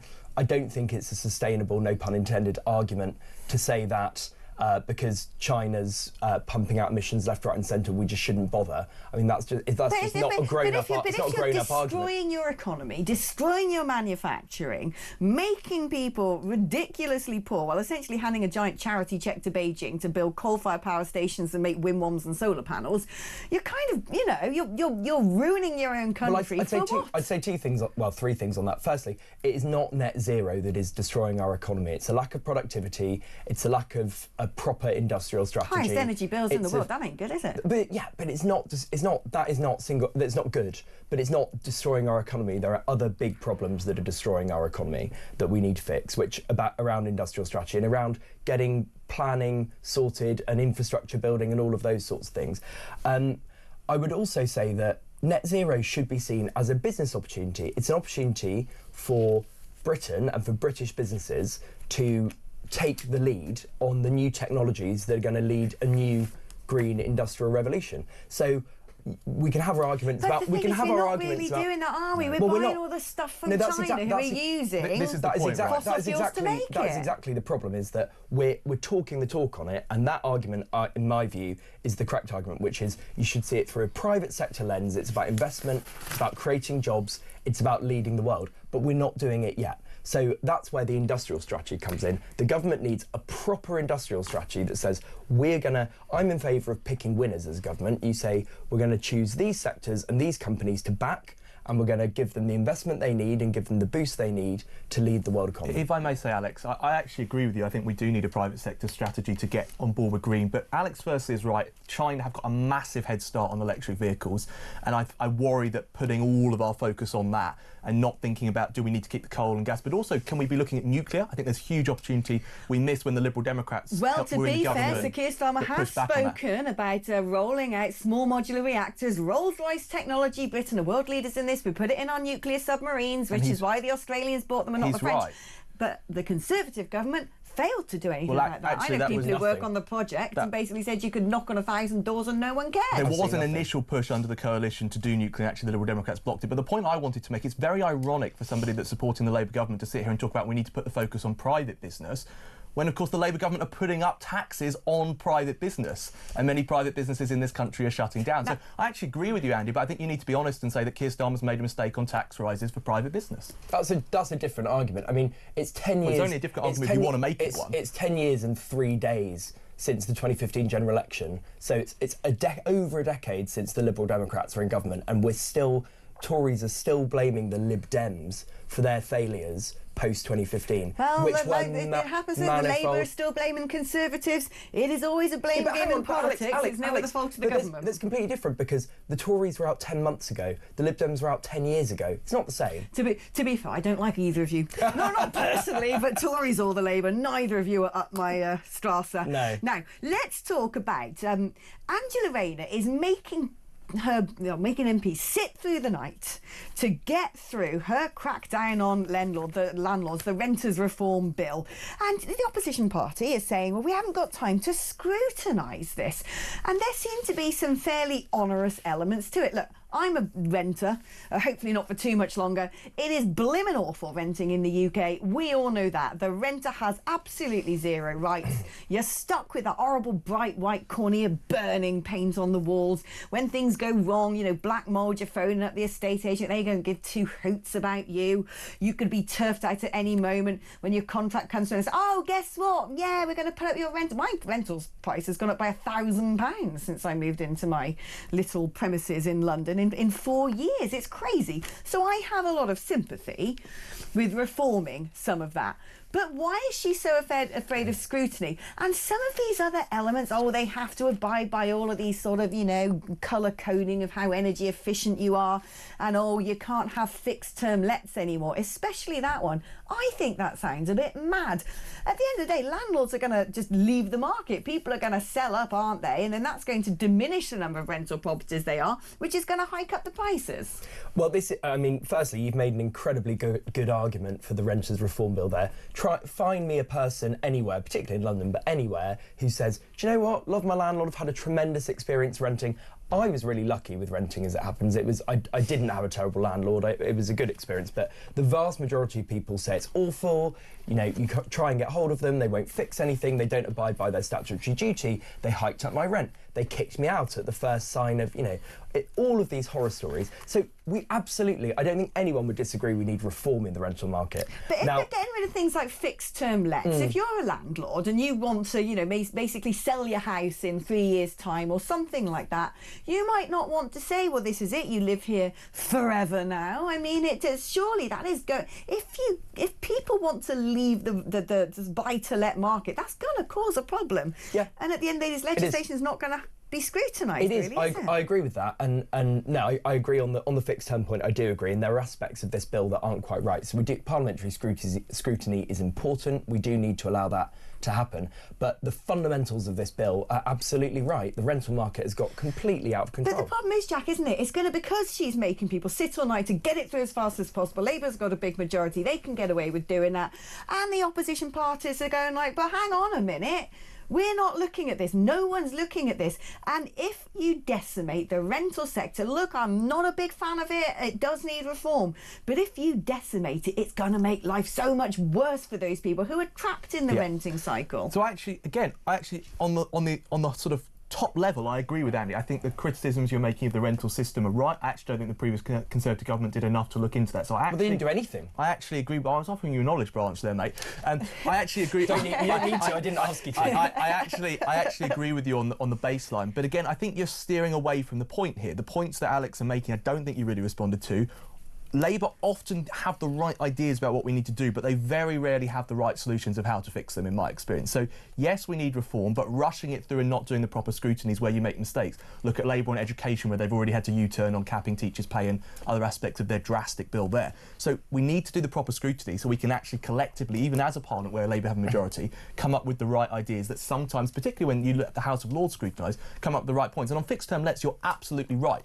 You can say you're unhappy with the system, but driving landlords out of the system isn't going to fix it. It's only going to drive up the demand anyway. And we already know, and I know this may get aside, with an overcrowded country with too many people here, that the demand already exceeds the supply. So until we're going to fix the supply issue, which is a difficult issue to fix, by the way, with our increasing immigration, then driving down the supply is only going to drive up the demand and therefore the price up in a free market society. Can I just ask a question? Of course you can. Overcrowded population, how would you tackle that? Would you tell people to stop having kids, or would you deport people? Well, I would definitely deport people that are here illegally. We can go back to the immigration debate if you want. I think I've made my position quite clear. No, because you say it's an overcrowded country, so would you tell people to stop having... It's not an overcrowded country? I mean... No, I think there's a lack of infrastructure. I don't think it's overcrowded per se. I think there's a lack of infrastructure. I think most British people would agree with me that there's too much... Well, you'll be pleased to know, folks, that the fall in net migration is going to stall because we've overestimated how many people are going to leave, and it's going to settle at over 500,000. So there you are. Right, chaps, it's been fun, hasn't it? Now we're all done and dusted. Shake hands, kiss and make up. There we go. Good debate. Go and treat yourself to a very early morning pint. Thank you, gentlemen. Time for an advert break. When we come back, we're going to be talking about the new Pope with priest Reverend Canon Father Phil Harris. He's an anti-woke reverend.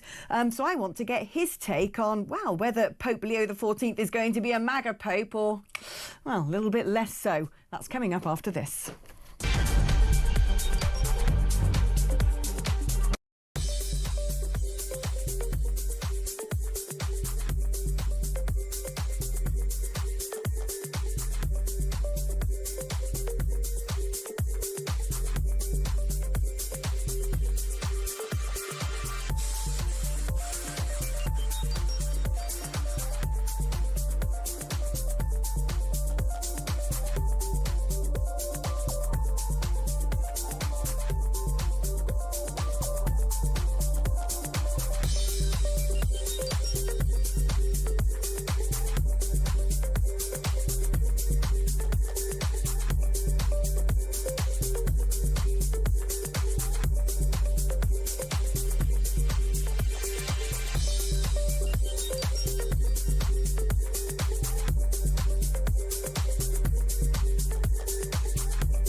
I don't know whether Downing Street feel that they've got away with it because after a while the story dies down and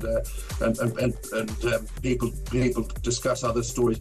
But I don't think it will be forgiven or forgotten. I think it's a disgraceful response, and I think that the anger will continue until those responsible for turning a blind eye are held to account and removed from positions in authority. I mean, this could still be going on.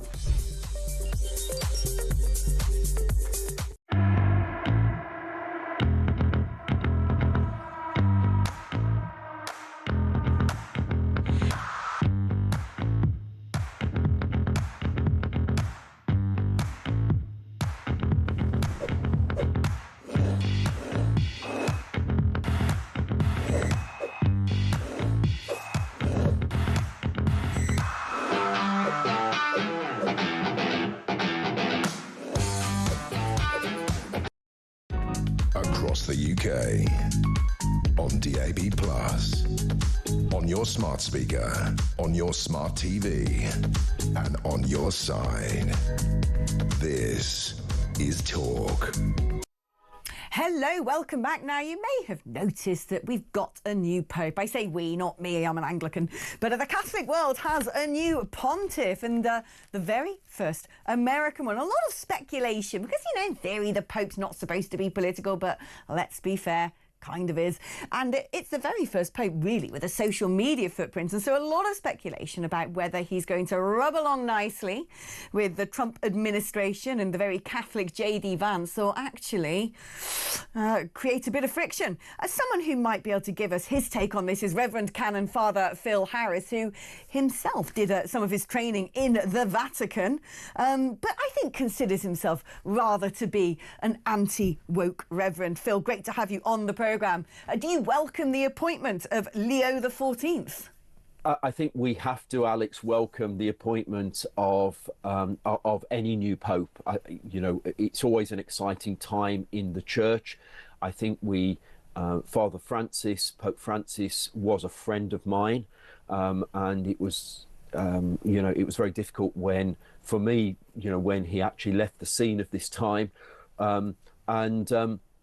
you know, so to actually have a new pope, the 267th pope in the Roman Church, to actually be there now is exciting for everybody. And I think there's so many questions that people are asking about the new pope and what's he going to look like. He is widely viewed as moderate to progressive in his theological and ecclesial orientation, and he is closely aligned with the pastoral and reformist vision of Pope Francis. Now, Pope Francis had a number of contentious, so shall we say, views, but when I was with him in 2017, he was a breath of fresh air. But the question is, what Pope Leo are we going to have? And it's very interesting that Cardinal Robert Prevost chose the pontifical title of Leo. And it is my question, which Leo is going to turn up? Is it Leo the First, the Leo that actually fought for integrity in the church at the Council of Chalcedon, that tangled with Attila the Hun, legend has it?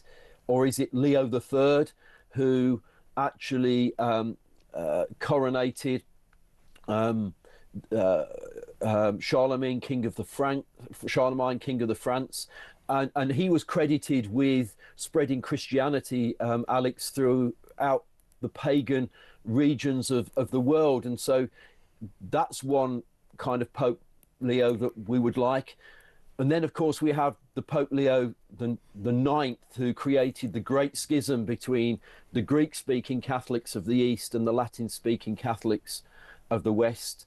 And of course, we've got Leo X, who communicated Martin Luther and led to the Protestant Reformation, where I sit between both camps, as you're aware, at being Anglo-Catholic. Yeah, I didn't know this, someone knew so much about all the Leos of pontificate history. That is quite remarkable. But how much does it matter? Because, of course, the Bible sort of says, render unto Caesar what is Caesar's. The Pope is there really just to sort of lead the church, lead Catholicism, lead spirituality. But what role does he have to play in politics? And how poignant is it that this is an American Pope? Because the way I see things is, if I'm honest with you, I kind of wanted Turkson or Sarah, because I thought it'd be nice to see the Commonwealth have a Pope, given that increasingly they're becoming the sort of keystone of Christianity around the world. But then I thought, well, the spirit goes where the spirit's needed. And if any country has drifted so far away from Judeo-Christianity, with identity politics, with individualism, with hypersexualization, then perhaps it's America. Agreed. And as you're aware, I'm canonically resident in the United States. I'm canonically resident in Texas, and I'm a priest in the Anglican Church of North America, although I serve in the CEC, which has relationships with the Vatican. So the Anglican perspective and the Church of North America's perspective, it's very, very interesting that we have got a North American pontiff, and there's all kinds of questions being asked about that. And I knew about the Leos because I really had to go and research them, because so many people, Alex, have been saying, so what are we going to get? I think the answer to the point that you're raising is the Bishop of Rome is looked across all of historicity in terms of the church, and that includes the Anglicans and the Lutherans, has been this point of, and the white smoke coming there from the tower is looked upon, or the chimney on the Sistine Chapel, is looked upon as this leader and the person who speaks into Christendom. And whether you're a Protestant or a Catholic, the Pope has a huge voice and a huge platform in terms of what he said to the world. And I commented really about Leo III and him seeing the gospel going out, and we need to get to this non-woke agenda. And I'm kind of hoping that Pope Leo XIV actually stands his ground and holds to orthodoxy and keeps away from wokery and some of the things that Pope Francis tended to travel towards. Also, the Protestant churches are wondering what kind of relationship they will have, particularly evangelicals, with the Vatican now. And Pope Francis did go a long way to make those relationships.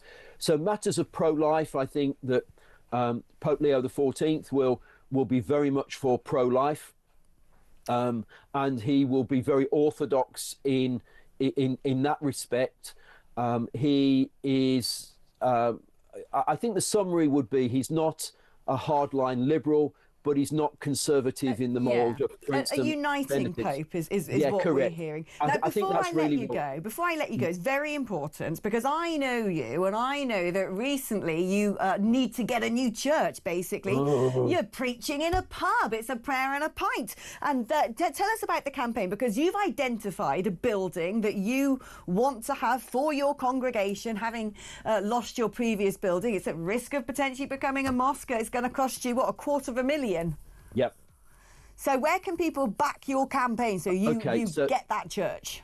democracy3.org /save a church. And I'm glad you raised this point, Alex, because I've stood up for orthodoxy, because I've been non-woke. I ended up being cancelled and losing my building. I have a flock, as you said, pub and a preach and a pint, and it literally is that we're celebrating mass in a. There you go, Phil. I've got to interrupt you. We're going to advert break, but there you go. democracy3.org /save a church. Give that man a church. I'm back after this break.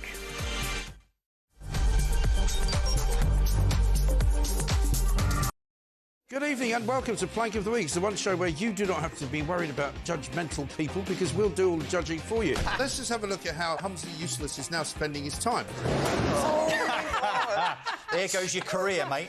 Over there a bit is over towards where all the migrants come in. He's jumping there. There he goes. He goes over the bar. Hello, and unfortunately, it catches on his Johnson. If he's Plank of the Week, he's got a sizable plank.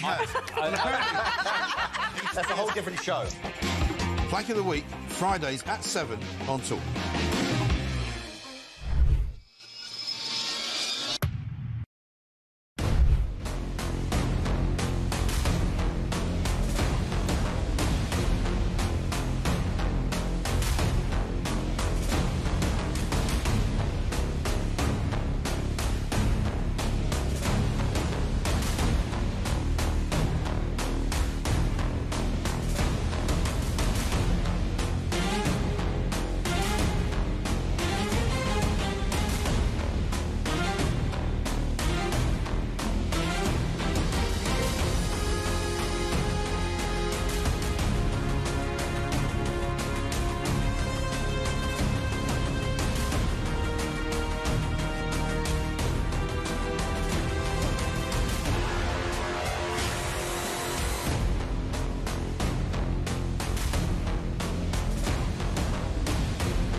Hi, I'm Kevin O'Sullivan, and I've got a message for you. Welcome back to this blockbuster edition of What Just Happened. It really is a good one, I think. It's so funny that people keep calling me Meghan Markle.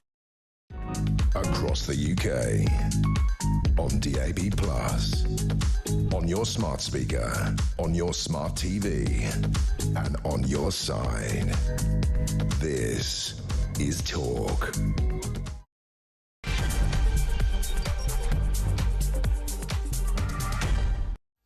Hello, good morning and welcome to the show. 3 hours down, one more to go. I've loved every minute. Time flies when you're having fun, and I certainly am. And hopefully coming up later on the programme we're going to get through some of your messages, because I was just eyeballing the incoming during the advert break, and there's loads there. I've been rather remiss at giving you your little slots to make your case known, and if you want to do that, the numbers are on the screen. If you're listening on the radio, I will read them to you now. Pen and paper at the ready, ladies and gentlemen. If you would like to call us and be patched through to the studio, the number is 0344 499 1000. You can also use that number to send me a WhatsApp message, or indeed leave me a voice note on WhatsApp 0344 499 1000. If you would rather be a little bit old-fashioned and text me instead, it's 87222. If you do that route, you have to write the word talk before your message. We're on X at talkTV, and like I said, looking forward to reading some of your messages and be speaking to some of you on the phone a bit later on in the programme. But for now, it is time to circle back round to the big news, and we haven't done this yet on the show. I'm looking at all these monitors in front of me right now which show other news channels, and there is one story on all of them, and this is the ongoing fight between Pakistan and India. Pakistan saying if India stops, we'll consider stopping. I'm sure India will say, well, if Pakistan stops, we'll consider stopping. But these are two lifelong foes. They despise each other, these two nations. I used to live in India, and indeed I've worked in Pakistan, and I cannot emphasize enough how much they dislike each other. They've had skirmishes before, particularly over Kashmir, which is where all of this began, but now they've started lobbing rockets at one another's air bases, cancelling cricket tournaments, which is really going to get the people going, believe me, in both nations. Take cricket away from them and the masses are going to get pretty angry. And the question is, if it's like, well, we'll stop if they stop, well, who's going to do that first?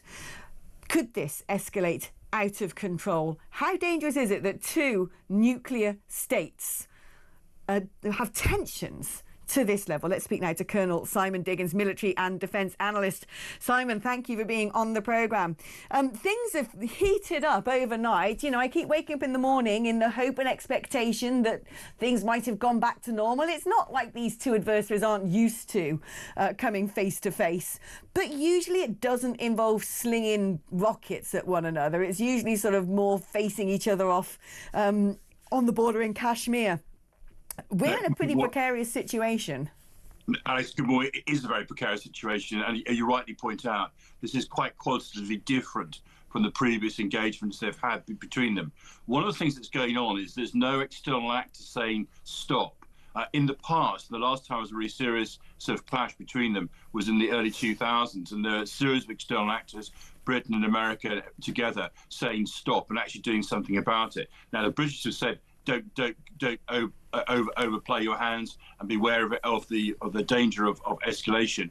But the Americans have said, really, these are both our friends, but we're not going to get involved. And so there's nobody outside saying to them, this is not the time to do this. Because I think the honest truth is the world's attention is elsewhere, whether it be in Gaza or particularly today in Ukraine. And I think that's one of the more dangerous aspects of this. They're by themselves, have to deal with themselves. And as you rightly point out, they're both nuclear armed powers, and there's a whole lot of history of anger and hatred between them. Is the risk here as well that both countries may be using these escalating tensions to appeal to their own voter bases? Because Pakistan, frankly, has been in the doldrums for quite a while now. It's broke, probably needing to go to the IMF for a bailout. Imran Khan still festering in prison, which makes Sharif very unpopular with his own people, because Imran Khan has a bit of a cult following in that country and he's not allowed to participate in the election process. Meanwhile, Modi knows that it will very much appeal to his base as a Hindu nationalist to be socking it to Pakistan. So where do we have the opportunity here for either side to say, well, you know, this isn't in our national interest? That's exactly the issue, but these are both populist leaders whose support is on the popular basis or have used populist passions to stir up their people in the support. Narendra Modi particularly, he's very much declared himself a Hindu nationalist and has enacted a whole series of discriminatory measures against non-Hindus within India, and similarly in Pakistan. With all its broken politics, and you're right to point out the level of broken politics there, the one thing they could all use to unite the country is the passion against India, and that's exactly what they seem to be doing. Now, that makes it really difficult then to kind of pull back from the brink. There's a very similar issue with Russia, because that's exactly what Putin's done as well. He's used populist passions to try and stir people up. And then it's very hard then to impose other ways of doing business, rational, kind of sensible geopolitics arguments to say this isn't a good thing, because if you basically wound everybody up, it's very hard to wind them back down again. I mean, when we talk about, well, these are two nuclear-armed nations and they're going at one another and they really despise one another. And also, as we've just discussed, there's a sort of a degree of religious fundamentalism behind both as well, which kind of, I think, brings an element of irrationality to it. I know that Pakistan over the weekend is convening its nuclear council, which sends shivers down my spine. But how likely is it? No one can ever anticipate when a war's going to break out. How likely is this to continue to escalate? I think that there's a long way it can still go. I mean, the phraseology I picked up yesterday was they talked about kind of nuclear overhang.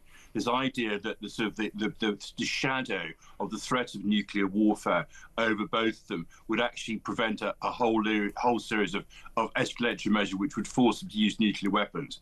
And I think we're not at that stage yet. Both countries have significant conventional armed forces, and so far we really haven't seen those used. I mean, it has been different this time that they used air power and ballistic missiles rather than ground forces. But there is a whole element of the ground force element which could be involved as well. And whether or not they can restrain themselves is going to be difficult to know.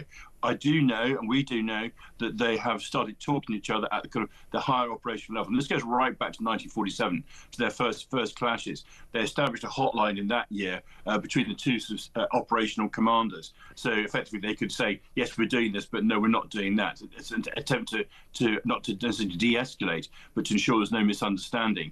And I'd like to think.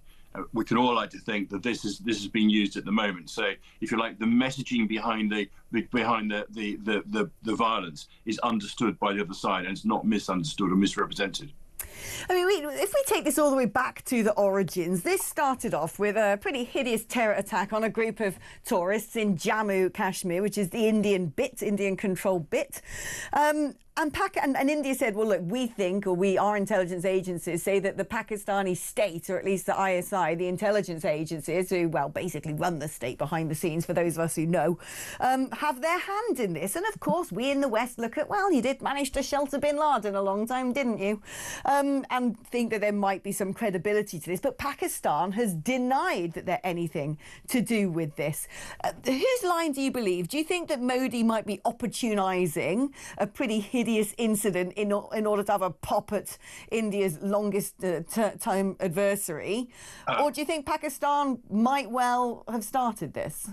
I think they may well have started. I think, like a lot of these things, it may be one of those areas of sort of plausible deniability, whereby Pakistan's ISI, who, as you say, are highly significant in the running of the country, and the head of the armed forces is an ex-ISI general, so we should be very clear about the direct linkages, probably set going a terrorist group. Were they involved in the detailed operational planning is hard to tell, and of course they would have lots of sort of cutouts to try and do that.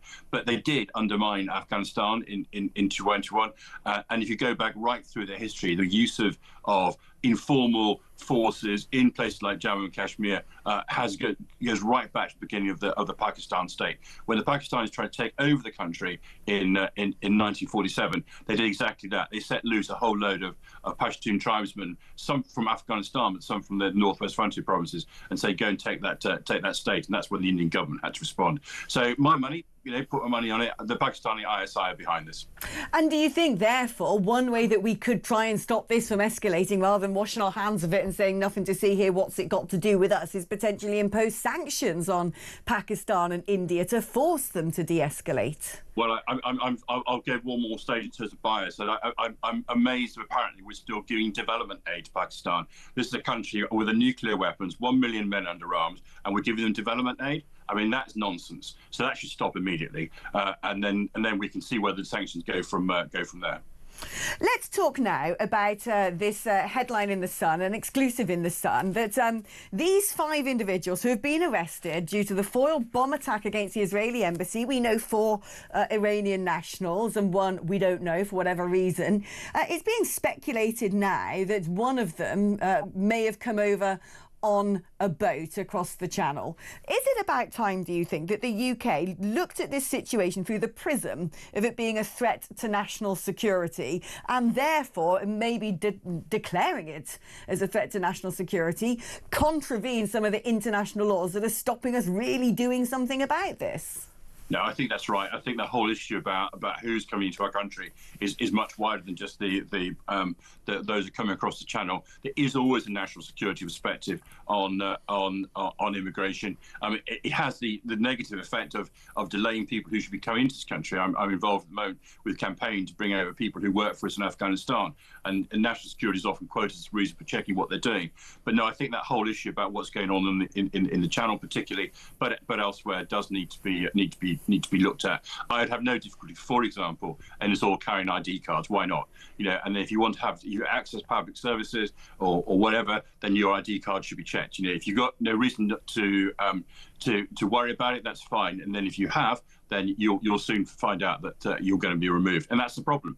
They're not being removed. They're not being held. They're not being removed. We don't know who they are. We don't know where they are. And that's a disaster, and that's exactly where we are at the moment. Yeah, I mean, it's suggested to me by someone who works in the intelligence sector, let's say, that a third country had said to the UK, we believe that 300 Islamist trainers have come into your country via small boats. We also believe that they're being used to drop caches of weapons underneath the sea to then, under the cover of darkness, be picked up later, which I understand was a way that Hamas partly managed to get weapons into Gaza. And this sends chills down my spine. It really worries me that we're just letting this go on under the sort of banner of refugees welcome, these poor people, we can't turn boats around. Do you think it's about time we did actually take drastic action? And when we intercepted these boats in the channel, said, you need to go back to France? Well, I think that's the whole point. I mean, if they're refugees, they should presumably have been a refugee from some kind of horror, and don't underestimate the degree of disorder there is in the world. But they are coming from a safe country. Basically France is a safe country. They've travelled through a number of other safe countries, recognised as such. There is no reason whatsoever why they should be allowed simply to come into this country and then disperse to hotels or wherever they're going to be. Hold them and then deport them. Turn them around as quickly as you bring them in. And that's exactly what we need to turn to. We've got to break this model that we have at the moment. And if declaring a national security emergency is the way to do that, let's get on with it and let's do it. But we've got to break this model. At the moment, we've got people coming to this country. We have no idea who they are. And it's damaging all sorts of things, national security, community cohesion, everything goes there. This needs to stop. Yeah, I worry it's a ticking time bomb. Now, yesterday we saw Victory Day in Russia with an assembly of, the who's who of grim world leaders, quite frankly, apart from a North Korean rocket man who didn't turn up in person but sent gushing praise to the Russian regime. But otherwise, guest of honour, of course, Xi Jinping, and they're all sitting there bragging about, look at all these Iranian drones that we've got and these rockets and missiles that they sell us. And we know that China sells other sort of dual-use goods to Russia to stick in their weaponry, and the anti-Western axis really sharpening their claws, it seems. Meanwhile, we're going to see Sir Keir Starmer joining European leaders in Ukraine to push for a 30-day ceasefire. Where do we stand at the moment with this sort of splintering of the world order into 2 separate camps? Yeah, that is part of the challenge, in that we've got when you look at that kind of grouping of the original BRICS grouping, the Brazil, Russia, India, China, South Africa, that's actually got wider. And so countries who we would regard as potentially neutral countries are part of that as well. We have to recognise we now live in a much more dangerous world. It's a much more multipolar world, and the two-block system we were used to even before, I think even that doesn't exist completely. That tells me that we need to think about our security, our defence, and everything that goes with that.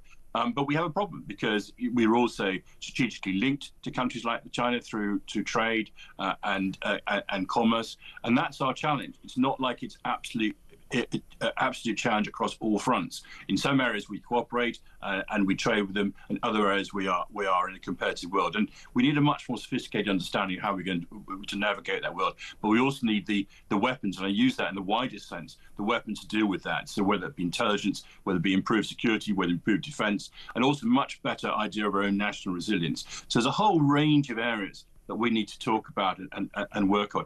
And at the moment, I don't sense that our government, except perhaps at sort of Whitehall civil service level, are really talking about this. We're still waiting for the results of the Integrated Security Review. There was a report that came out recently saying that they haven't convinced people that less than 35% of the people in the country thought that we need to increase the amount of money we spent on defence. We have a long way to go to get the message across to the British people that the world has changed and actually we need to do something about it. Yeah, we do. Every day that passes, I kind of think it's sort of gearing itself up for a world war. When you start to see the world dividing into two separate camps, two different axes that seem to increasingly despise one another, it's ominous indeed. Colonel Simon Diggins, military and defence analyst, thank you so much for coming and unpacking all of the rather unpleasant things going on in the world. And I tell you this, you at home, no one predicts the war. You don't sit there and go, oh, I reckon in June there's going to be a war. No one knows. It usually catches you by surprise. And we're frankly only ever 24 hours away from complete disaster. So we do need to be prepared. Right. On that positive note, we're going to take an advert break now and be cheered up by the wonderful and warm Steve Denyer, who's going to come and give us all the entertainment news. That's after this.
This is not a trade deal, it is an alleviation of some of the tariffs, especially on steel and cars. Yeah. So steel and cars are back down to 10%, and steel and aluminium's on 0. Right. Everything else is still paying those extra tariffs. And also, so this isn't a deal. Much to be discussed, isn't it? Like the pharmaceutical stuff is still to be discussed. Yeah. Lots of other things still to be discussed. Yeah, and we're worse off because we're having to take... So there's a manufactured crisis here by Trump. Long-term tactics aside, this is a manufactured crisis for which we've got a partial resumption, and we've given the Americans some stuff in return. Across the UK, on DAB+, on your smart speaker, on your smart TV, and on your side. This is Talk. Welcome back. Without further ado, it is time to be cheered up by Steve Denyer, because we're talking about basically apocalypse, World War III, people lobbing missiles at each other, nuclear weapons. And so, oh, that's great. Probably all going to be dead tomorrow. But before we die, how can we cheer ourselves up? What's going on in the world of entertainment? I'm going to be talking in a bit about musicals. I think the show that you're most likely to get excited about, we'll get into that in a bit. Right. There's a David Attenborough movie out this weekend. I'm the final person who went to see Conclave, but we'll get into all of that. Oh, I haven't seen it yet, actually. actually, but you know, is it? I'm like, So, maybe that's what I'll do when I so get good. home. So I've got this weird sort of period before I go out for lunch where I'm going to have to just die on the sofa a little bit. Well, that's what I thought I'd do. I thought I'd kind of run up what everybody's talking about, what you should see this weekend. We must start with an article in page 3 of The Sun today, it's Sun Online, about the late Liam Payne from One Direction. His young son, Bear, who's 8 years old now, and the most amazing amount of money he left. I mean, he didn't have a will, but they're saying that he left 28 million, well, basically nearly 29 million pounds behind. He didn't have a will. After the taxman get to that money, it's probably going to be about 12 million, which is still a lot of money. There's a big article today about Cheryl Cole, as we used to refer to her. Yeah, what is she now? Cheryl, what is it? She's Tweedy again. She's back to Tweedy. And then the son Bear, they had Bear in 2017, so he's now 8. Blimey. So, I mean, sensibly, some might say sensibly, apparently she's going to hold that money in some kind of trust fund until he's at least 25, they're saying this morning, which is probably sensible, It's a good idea, because, you know, having loads of money at such a young age can cause all sorts of problems, as might have been demonstrated by Liam himself. Yeah. You know, when the eyes of the world are on you and you've got, you know, you don't have any sort of limitations or barriers to how you behave. I mean, it's so much money that, you know, some people can handle it, some people are sensible, some people would go into property or invest money or whatever. But for other people, and we see this time and time again, we see it with pop stars, we see it with footballers mainly, don't we? Where their lives just spiral out of control. Because not only have you got the money, you've got nobody saying, hang on, this is not right, you shouldn't be doing this, don't live your life like this. She's kept that wee lad quite private, hasn't she? Yeah. So I've never seen a picture of him really or anything. She doesn't seem to be the one that's sort of flaunting him all over Instagram going, here's not my at child. all. There's one picture of Liam with him, but it's from the back. So we don't know kind of what he looks like, which is kind of cool to see, really. Yeah. No one's cashing in. I mean, you know, goodness me, that little boy is going to grow up knowing what happened to his father, knowing that the world knows what happened that night in Argentina. You know, it was half a year ago. I mean, it still sends shockwaves. In a world of PR'd events, this happened, and it was such a sad ending to such a talent. You know, we first got to know him when he was 14 on the X Factor. He wrote a load of the music, didn't he? He wasn't just like, I'm a pretty little boy and I can sing tunes. He was actually a very musical young man. Yeah, and the best voice, some may say, of One Direction. He could hit the high notes, the low notes, and he was promised. He was kind of told, when the band split, you'll be the star. And of course what happened was it was Harry Styles with a couple of the others breaking through, but for Liam seemed to be, I don't know, maybe guided in the wrong direction. So by the time he released the stuff that he thought he should release, it wasn't the right time. It must be very difficult once you've been so famous, so big, then to just sort of feel like you've drifted into obscurity. It must be really tough for these people. Really, really awful.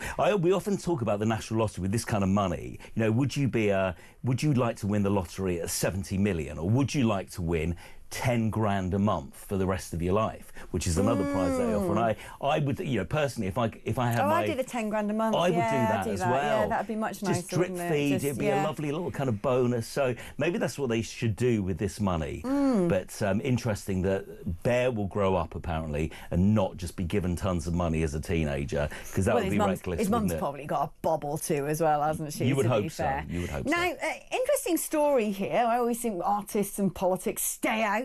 I can't be dealing with when actors and actresses and you know, musicians start banging on about political causes. But this, I think, is fair enough, because you've got Dua Lipa, Elton John, Ian McKellen, Florence Welsh writing to the Prime Minister to say, look, we need to be protected from AI. Yeah, basically. And it's a complicated story. The thing is, I absolutely think that everybody should be protected by AI. You know, somebody could record your voice this morning from this morning's show and create another show. AI Alex. Yeah, using your voice. And then who's going to want me? Well, you know, me. Let me Google for you. Just you.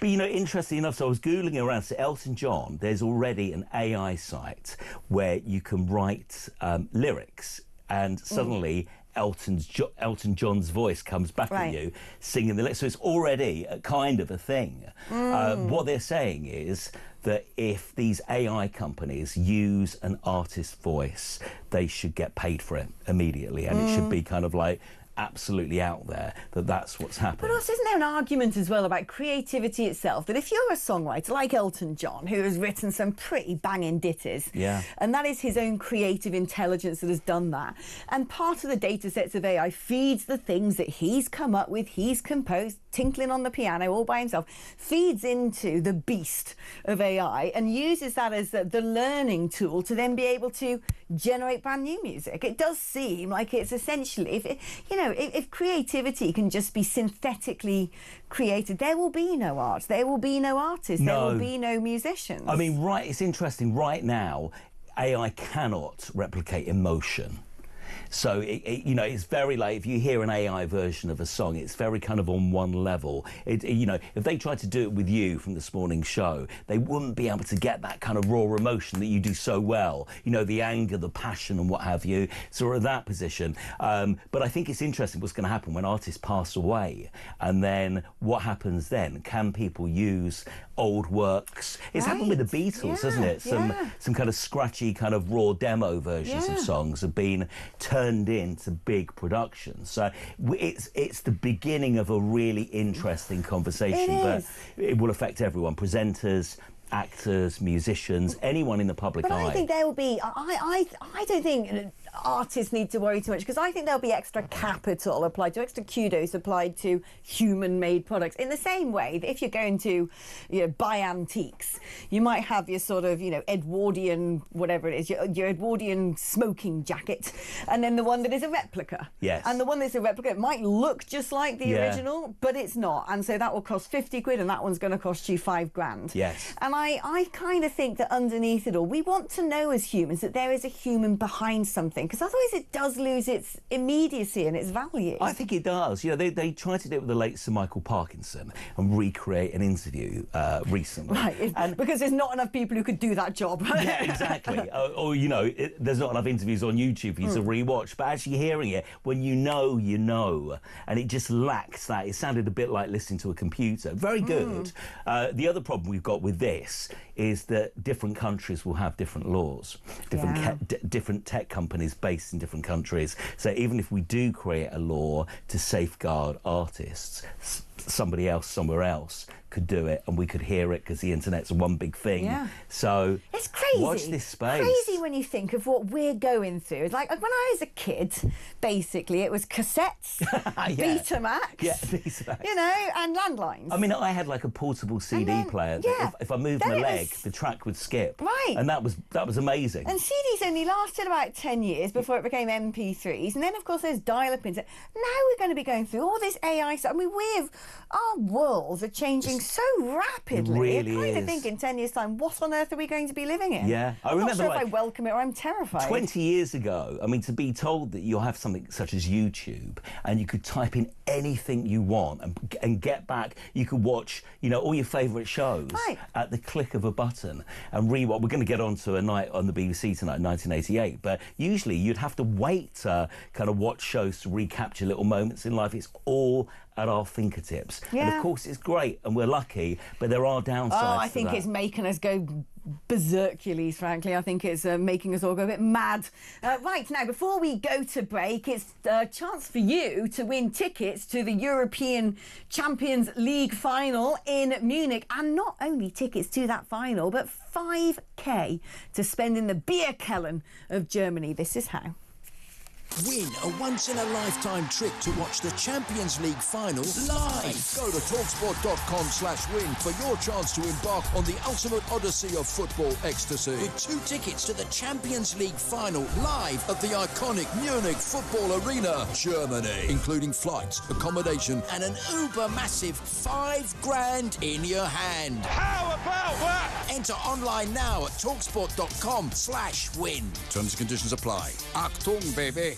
18 plus, UK, excluding Northern Ireland. For a chance to win all of that, simply text the word football to 83338 by the 16th of May at 11 p.m. Text costs £2 plus one standard network rate message. You must have the bill payer's permission, or send your name and number by post to Champions League final competition, PO Box 3190, Colchester CO2 8GP, to arrive by 5 p.m. on the 21st of May. This is a TalkSport limited competition run on TalkSport Talk and Virgin Radio UK stations. Full terms and conditions at talksport.com.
Across the UK, on DAB+, on your smart speaker, on your smart TV, and on your side.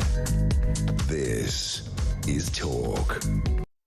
Hello, welcome back now, Mr. Denny. You're going to be telling us how we can better entertain ourselves. Yes, yeah. Can I just quickly tell you that we have some special interviews going out on Virgin Radio Britpop this weekend? Oh, they're playing that in the bogs. Yes. I love it. Every time Isn't I it go great? to the loo, There's an Oasis it's like, yeah, it's like, hello, that's brilliant. So 6 p.m. tonight on Virgin Radio Britpop. You can get it on the free, easy-to-use Virgin Radio UK app. We've got Simon Fowler tonight from Ocean Colour Scene talking to me, picking his 10 favourite Brit. And remember, Ocean Colour Scene were in the thick of it. I mean, Chris Evans used the Riverboat song, you know, on TFI Friday. And do you that, want to know a really fun fact? Of course you do. Go on. So I actually had one of the former members of Ocean Colour Scene play my mum's 70th birthday party. Really? Yeah, because we encountered him in a pub in Gloucestershire and he was blimming good live. We loved him so much, we just stayed in touch with him. Yeah. And then when it was my mum's 70th, I was like, will you and your band come and play? Because they do all the old sort of, you know, they do all the old covers and then they do their own stuff. Amazing. It was, yeah. And it was so good. How cool is my mum? Well, Ocean how cool Colour is your mum? Scene But I'm play not her 70th. surprised. They're amazing. They're absolutely amazing. Tomorrow night at 6 p.m,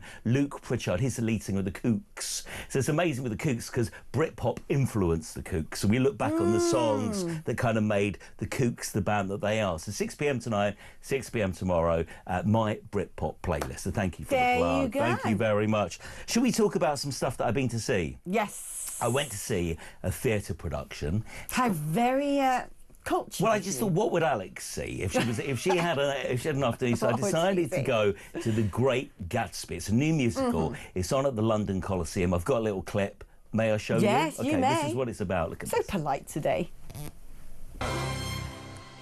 Jazz hands alert, jazz hands, jazz hands. So listen, I always get told off for being too positive about things. So here we go. You ready for this? I hated it. It's the most amazing theatre, the London Coliseum. It's incredible. It's worth going just for the spectacle of the theatre and the sets. The set change is not only amazing sets, but it's also kind of 3D as well. So they can chop and change. I mean, just incredible. However, the acting and the cast didn't live up to the beautiful surroundings and the sets. So, Is that your way of slating something? well, so you've just seen, if you're watching, we've just showed you the American cast. Oh, right, The UK cast, the guy who plays Gatsby looks a bit like, I couldn't get this out of my head, it's Matt Hancock. Oh, it's a nobody young needs Matt that. Hancock kissing everybody, and it's... Groping their backsides on camera. Yeah. I couldn't get it out of my head. Really? But the most amazing sets, like there's real cars that come on. Really? And it's set in 1920. 70s New York, and it's glitzy,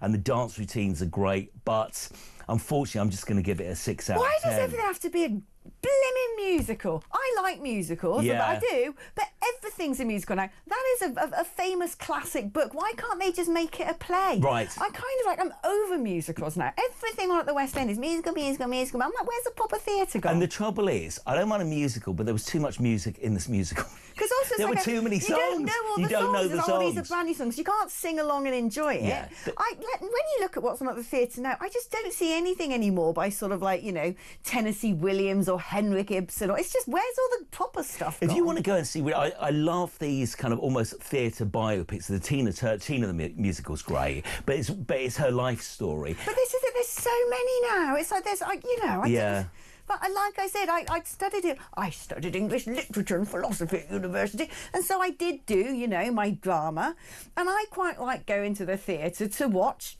a classic play. Yeah. And they just don't exist anymore unless they sort of roll out some big top Hollywood actor. Then it costs £5 million for a ticket. Of course, maybe it's just entertainment for the masses. Maybe they think the only way we'll properly understand that novel is if you put a few show tunes in. In my case, it's true. Yeah, exactly. Shall we move on to this movie that's on at the cinema this weekend? Now, so David Attenborough was 99 on Thursday. Wow. And he had a big kind of royal premiere of this movie called Ocean. It's an hour and a half, and it kind of looks back on his career, earlier excerpts of him dealing with the subject matter of the ocean. Can I show you a little bit? It's quite stunning. Look at this. Let's have a look. Were it not for the most remarkable discovery, it was beyond our wildest dreams.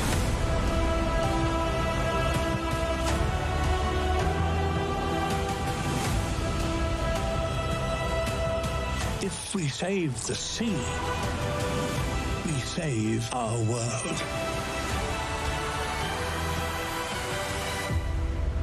The ocean. Our final frontier. So, I mean, visually it's stunning. I have to warn you that it's very, very depressing, though. This is what really gets me now, because, I loved Planet Earth 2, all of that. I mean, it's just they're incredible, brilliant. aren't they? And all credit to the BBC.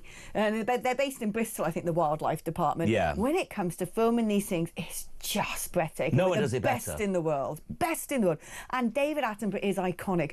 But increasingly, they keep rolling out that poor old man to get sad about things. Yeah. And I'm like, yes, I know we're trashing the planet. I know it's plastic. I know all of this. I mean, you'll see turtles fighting for life and so. Look, somebody very funny, I think it was a very funny review a couple of days ago, said that this movie is like going to visit an old man, a lovely old man, but being mugged by him when you're in his company. Because you kind of go along to this movie and you think it's going to be a lovely kind of celebration of his career, but I think from his point of view, he's 99, and this could be his last work. He's gonna go on forever. So I think he wants to leave us with a hefty message that the movie ends with the message that we can make a difference, but things need to change.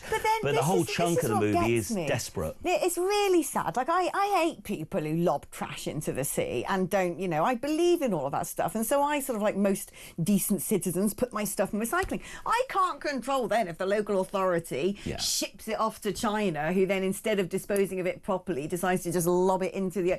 it's horrible what people are doing to this planet. It is really horrible, but I'm just, I don't want all the doom all the time. Yeah, it's stunning, but you will leave depressed. That's my review. There we go, of that. Okay, so we've got Matt Hancock the musical. We've got the sort of, most depressing thing about Planet Earth with nice pictures. But now I'm going to save it, because yesterday, I went to see the movie Conclave yesterday. The thing is, you can stream this weekend. Yeah, I know, it's I on noticed that. Sun Prime. And I went to the cinema to see it yesterday, and I said to the guy, I think I'm the last person in the world to see it. And he went, no, you're not. Yeah, Typed in and that's went, me. oh, actually, you're the only person in the cinema. So I went to see. I was the only person yesterday afternoon. I loved it. I sat there like I was owning the place. It's a great, great movie. With all the news this week about the Pope, this is a stunning portrayal of the novel. Can I show you a little bit? Yes, it's won all the awards. because I might watch it when I get home. Take a look. What did you discuss with the Holy Father in that final meeting? Arrangements were made in Paris. shall pretend this conversation never took place. But it has taken place. This is a conclave. It's not a war. It is a war, and you have to commit to a side. I love this. I mean, it has won so many. It was nominated for 8 Academy Awards. It won, I think, Best Adapted Screenplay. It's won BAFTAs, Golden Globes, Screen Actors Guild. It's like an Agatha Christie movie based in, you know, in the conclave. Yeah. Incredible. You never know who to trust. I mean, I hadn't read the novel, so the movie was fresh with me. Ralph Fiennes is incredible. There's a massive twist about 20 minutes from the end. I was like, we know wow. that's been everywhere in the papers, that massive twist. Well, literally, I didn't know. So I went in thinking I felt guilty. I thought I should have seen this movie before the Oscars. For some reason, I didn't. Yeah. And then with everything with the Pope, and I was watching the news. You know, I was watching Talk the other night when the white smoke appeared, and you all could. of a sudden people can connect to it. Amazing. They've seen the film now. Watch the real thing. Exactly. Yeah. So it really is really special, and it's just started. You've got to pay for it. You've got to rent it, but it's like a tenner on Prime, and I thoroughly recommend it. It's a great movie. Right, yeah, because I actually do like it when you get films like that do connect. I always say films, so movies too American for me. Okay, it's a film. I'll change my term. The films. Okay. The pictures. But yeah, when I like it when stuff like this comes out because it does connect us to the real world. Stuff that we're not.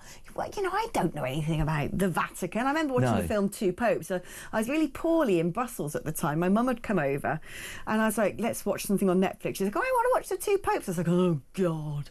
Oh, did you enjoy it? It was really good. Yeah, it's a good one. I loved it. It's a really good one. And you do get a sense of what was going on, you know, behind the walls at the Vatican this week. May have been some of this, you know. Everybody's got a different opinion, and, you know, everyone's got kind of like skeletons in their closet. Yeah, Ryan's suggesting that we need to have Conclave the musical. We're going to the Vatican. White smoke. I'll go and watch it. White smoke. Look, I don't know. I should never sing. I keep singing on air today. Something's I love it. Going wrong. After another level last weekend. Can I just recommend something tonight? 1988 is the finest year of music in my life. 1988 was the year that I bought my very first 7-inch record. Yeah. Kylie Minogue, I Should Be So Lucky. There you go. You can judge me. But tonight they're celebrating that year on BBC Two from 8:35, and it was a really weird year because Stockacre and Waterman had, I think, 15 top 5 hits. They were known as the hit makers that year, and you had all this kind of process pop. You also had dance music like S Express, but you had amazing artists like Enya. Do you remember Enya? I love Enya. Doesn't Orinoco she live in a castle in Ireland with loads of cats? Well, now? if she doesn't, I'll be disappointed. I love that. I mean, that's how I see myself in the future. Some sort of like wind-battered remote castle with surrounded by hundreds of cats. I can see. I'll come and visit as well. Yeah. I can see, you know, Tracy Chapman in this year as well. And she's got a great story. Oh, wow. Tracy Chapman was on. She was due to play for Mandela on, I think it was his 70th birthday, and it was a big live stream concert. And Stevie Wonder's organ stopped working, so. So Tracy Chapman, who was right at the bottom of the list of people to perform, got elevated to a better slot. Wow. And suddenly the world saw her do, you know, like Fast Car and Baby Can I Hold You Tonight and those great songs from that first album. And suddenly so it's a wonderful like look back on a really great year celebrating 1988. And you'll see Nena Cherry on Top of the Pops and Yaz, The Only Way Is Up, and all their Fairground Attraction and Perfect. So watch it tonight. I love it when the BBC bring back the old Top of the Pops episodes. I actually have them on record, so I sift through them. And it's the Tech Up Dave's nodding. He loves a bit of that as well. You just remember watching it 7 p.m. on a Thursday night in the 80s. But it was the sort of the most weird thing about watching old episodes of Top of the Pops is how sort of cringeworthy it is seeing the presenters and then the panning camera and these weird teenagers like.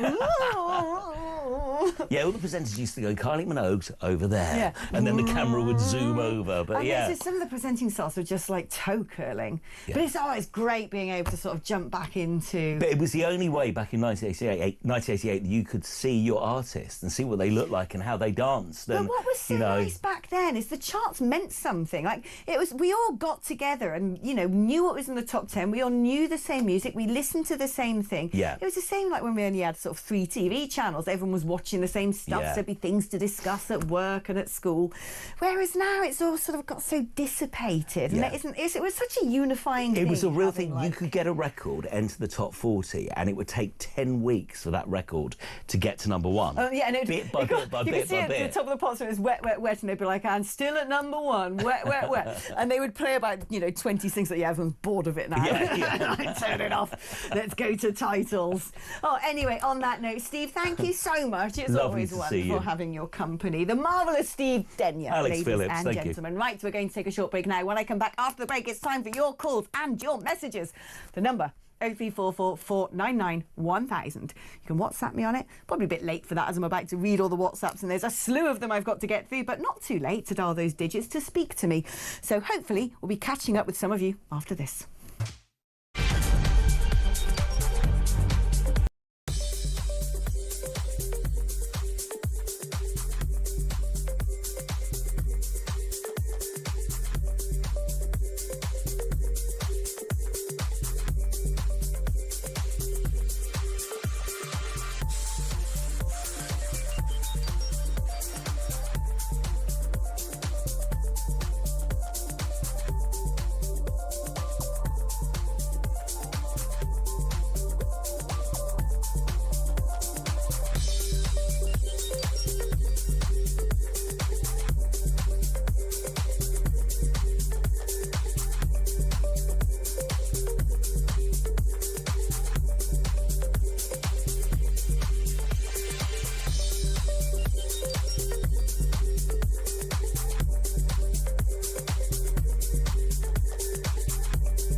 It's going to be a big, beautiful deal, I'm sure Trump will tell us. And it's from the UK perspective, I cannot see this as anything but good news. It's a great Brexit dividend, and isn't it ironic that Brexit dividend should go to Keir Starmer, and full credit to him for getting this over the line. But of course, he was Remainer-in-Chief. He was the guy who tried to overturn Brexit, tried to do everything he could to stop Brexit happening, and now maybe this Brexit benefit.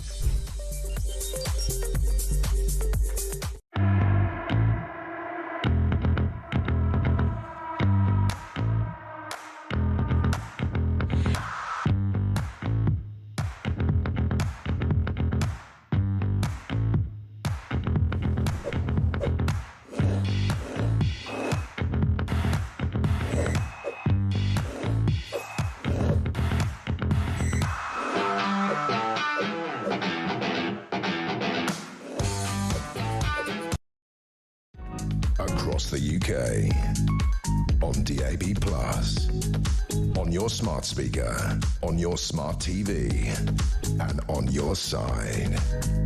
This is Talk. Hello, welcome back to the show. Right, time for your messages, and I think as well we've got a voice now, Voicio from Peter.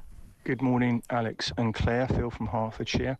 Just touching on the adverts, there were some classics, and one of the favourites of mine was the Renault advert, and the song. It really was. And do you know what? When I was at university, me and my friends used to always go and see Groove Armada in concert. They were our favourite group, and blimmin' good concerts they did too. And that was Phil, by the way, not Peter. It was Ryan who put that on my screen. On Ryan. I know it's been 4 hours, but we can't have sloppiness like that. Right, let's read some of your messages. Ian says, many singers are awful live. They don't seem to mind artificial enhancement to their voices in the recording studio if it gets them more airplay. Do you know, it's right, actually. I mean, some people really just can't sing, can they? And you kind of wonder, how did you get that gig as a lead singer? Alex, your guest just said AI, Steve this is, cannot replicate emotion and would be one flat tone. Well, that's convinced me that Starmer is an AI robot. Yeah, well, you do wonder, actually, you know, who's wired him up. Hi, Alex, says Ernie. If terror suspects did come over on a small boat and were successful in killing people, someone is going to get sued for a lot of money, starting with the head of border control for not doing the right security checks and not detaining people until we know exactly who they are. You do think, you know, I often think this myself, when it comes to the public sector and people are failing dismally in their job, failing to protect the public, for instance, whose head should roll, not literally, when it comes to allowing terrorists into this country, especially if they then go on to commit atrocities. Good morning, Alex. Despite me getting a year older today, happy birthday. I'm absolutely loving this Saturday morning in my holiday home in Skegness. Sun is shining, the tea is hot, and we've got the best talkTV presenter doing this morning's programme. Woohoo! Life really couldn't get any better today. That really does sound like a British idyll. Great show yesterday and just as awesome this morning, says Clive from Ashfield, but currently in Costa del Skeggy. Oh, happy birthday to you, Clive. I know I keep getting into singing, but I'm not going to do it this time. I ain't no Marilyn Monroe, that's for sure. Julie says, I've just tried to donate to the Save a Church campaign, but it says site under construction. Do you have an alternative address? Juliet, I did look this up for you, and it's because you've probably written the number 3, not the word 3. It's democracy3, THREE.org/Save a Church, and that is because my good friend Reverend Canon Phil Harris is at the moment preaching in pubs, a prayer and a pint, and he needs to get a new church building. He's identified a brilliant one. It is there up for grabs. It's a gorgeous little old Wesleyan chapel, actually. You should see it. It's a pretty little thing, but it's the likelihood is if he can't raise the money to actually move his congregation into that church, and it's a congregation that needs a church, what is the likelihood that that is either going to become some sort of flats to be developed into accommodation, or worse still, and this is what he thinks is going to happen, will be picked up by the Muslim community and turned into a mosque. We need to save our churches. Did you know the government have stripped tax relief from churches, but at the same time quadrupled the amount of financial support that mosques get? It really infuriates me. It really does. If we don't protect our churches, once they've gone, they never come back. Joanna in Salisbury. Joanna messages all the time, and it is Johanna. I don't know if it's Johanna, because I used to have a really good Finnish housemate called Johanna from Finland, or if it's Joanna. But I don't know how you sort of write it phonetically, but Johanna, Joanna, Joey, regular messenger, and I always get your name wrong because I'm always choosing one or the other depending on my mood. Hi, Alex. Thought-provoking show as ever, is it? Thanks. Net zero, this is the top topic. If you included all the manufacturing done in other countries, e.g. China and India, our emissions aren't 1%. The world shares emissions produced by all countries. Exactly. It's not like CO2 knows what a national boundary is and says, oh, well, this came out of China, I'm just going to hover over Beijing. A real way to reduce emissions is to reduce what we use to quality, not quantity, and bring back producing our own goods in factories with fewer emissions. This is very important, and I don't think we talk about it enough. We live in a throwaway society where people change this thing, thousands of pounds, these phones these days, with all this technology into them, and people change it every 2 years. Oh yes, you can send your old one back to be rebuilt and this, that and the other, but it's the same with hoovers, washing machines. Everything's not built to last anymore. Once upon a time on the high street, you'd have your electrical repair shop, and if your hoover went on the blink, you'd take it down and some clever man would have a jiggle or a poke of it, and it would come come back in full working order. I'm the proud owner, right, of a television that I bought in, I think it was 2007. Massive girt thing it was. It's still girt now. Above its time, it was an absolute offensively sized weapon of a television. Anyway, it's not one of these LED crystal displays. No. It's a good old-fashioned plasma. And it's almost, 20 years I've had that thing. And it's going out the clappers. It's absolutely perfect. I don't want to change it anytime soon. And I think we need to get back into the habit of repairing stuff, having stuff that's built to last, because if something's going to reduce waste, all this recycling and cutting emissions, let's just make less stuff. Because it's not even us making it anymore, is it? It's all China. Hello, Mr. Cardwell. Hello, Alex. How are you? I'm well? Fine, yeah, not bad. Well, interesting you should mention vacuum cleaners. We have someone who owns 12 vacuum cleaners. That is Joe Wheeler, who's on the debate desk a little bit later on. How do you know Joe Wheeler owns 12 vacuum cleaners? It's just one of the many completely useless bits of information that floats around my mind. What would they do with 12 vacuum cleaners? You can ask her. I mean, she's got 20 minutes waiting out there before she comes on at 10:20. So you can have a chat with her about her vacuum cleaners if you like. Wow. Yeah, I mean, maybe it's like a collectible that she's just a fan. Maybe it's the whole family of the Henrys and Henriettas and all the other ones. I don't know. You need to ask her. I actually will, types. because this needs to be known. It does. No, we did a mini interview on it on one stage. Arguably more important, the trade deal between America and the UK. Is it actually something that is actually going to help us in any way, or is it just a trade deal? Is it even a thing? Because it's not legally binding. We'll also talk about that horrendous attack, Axel Ruda-Cabana's throwing boiling water, disability cuts as well. I think this is going to be a major problem for the government. We're going to talk about that. Also, bosses facing court for mixing up recycling, literally a criminal matter. Come on, a criminal matter. I don't understand.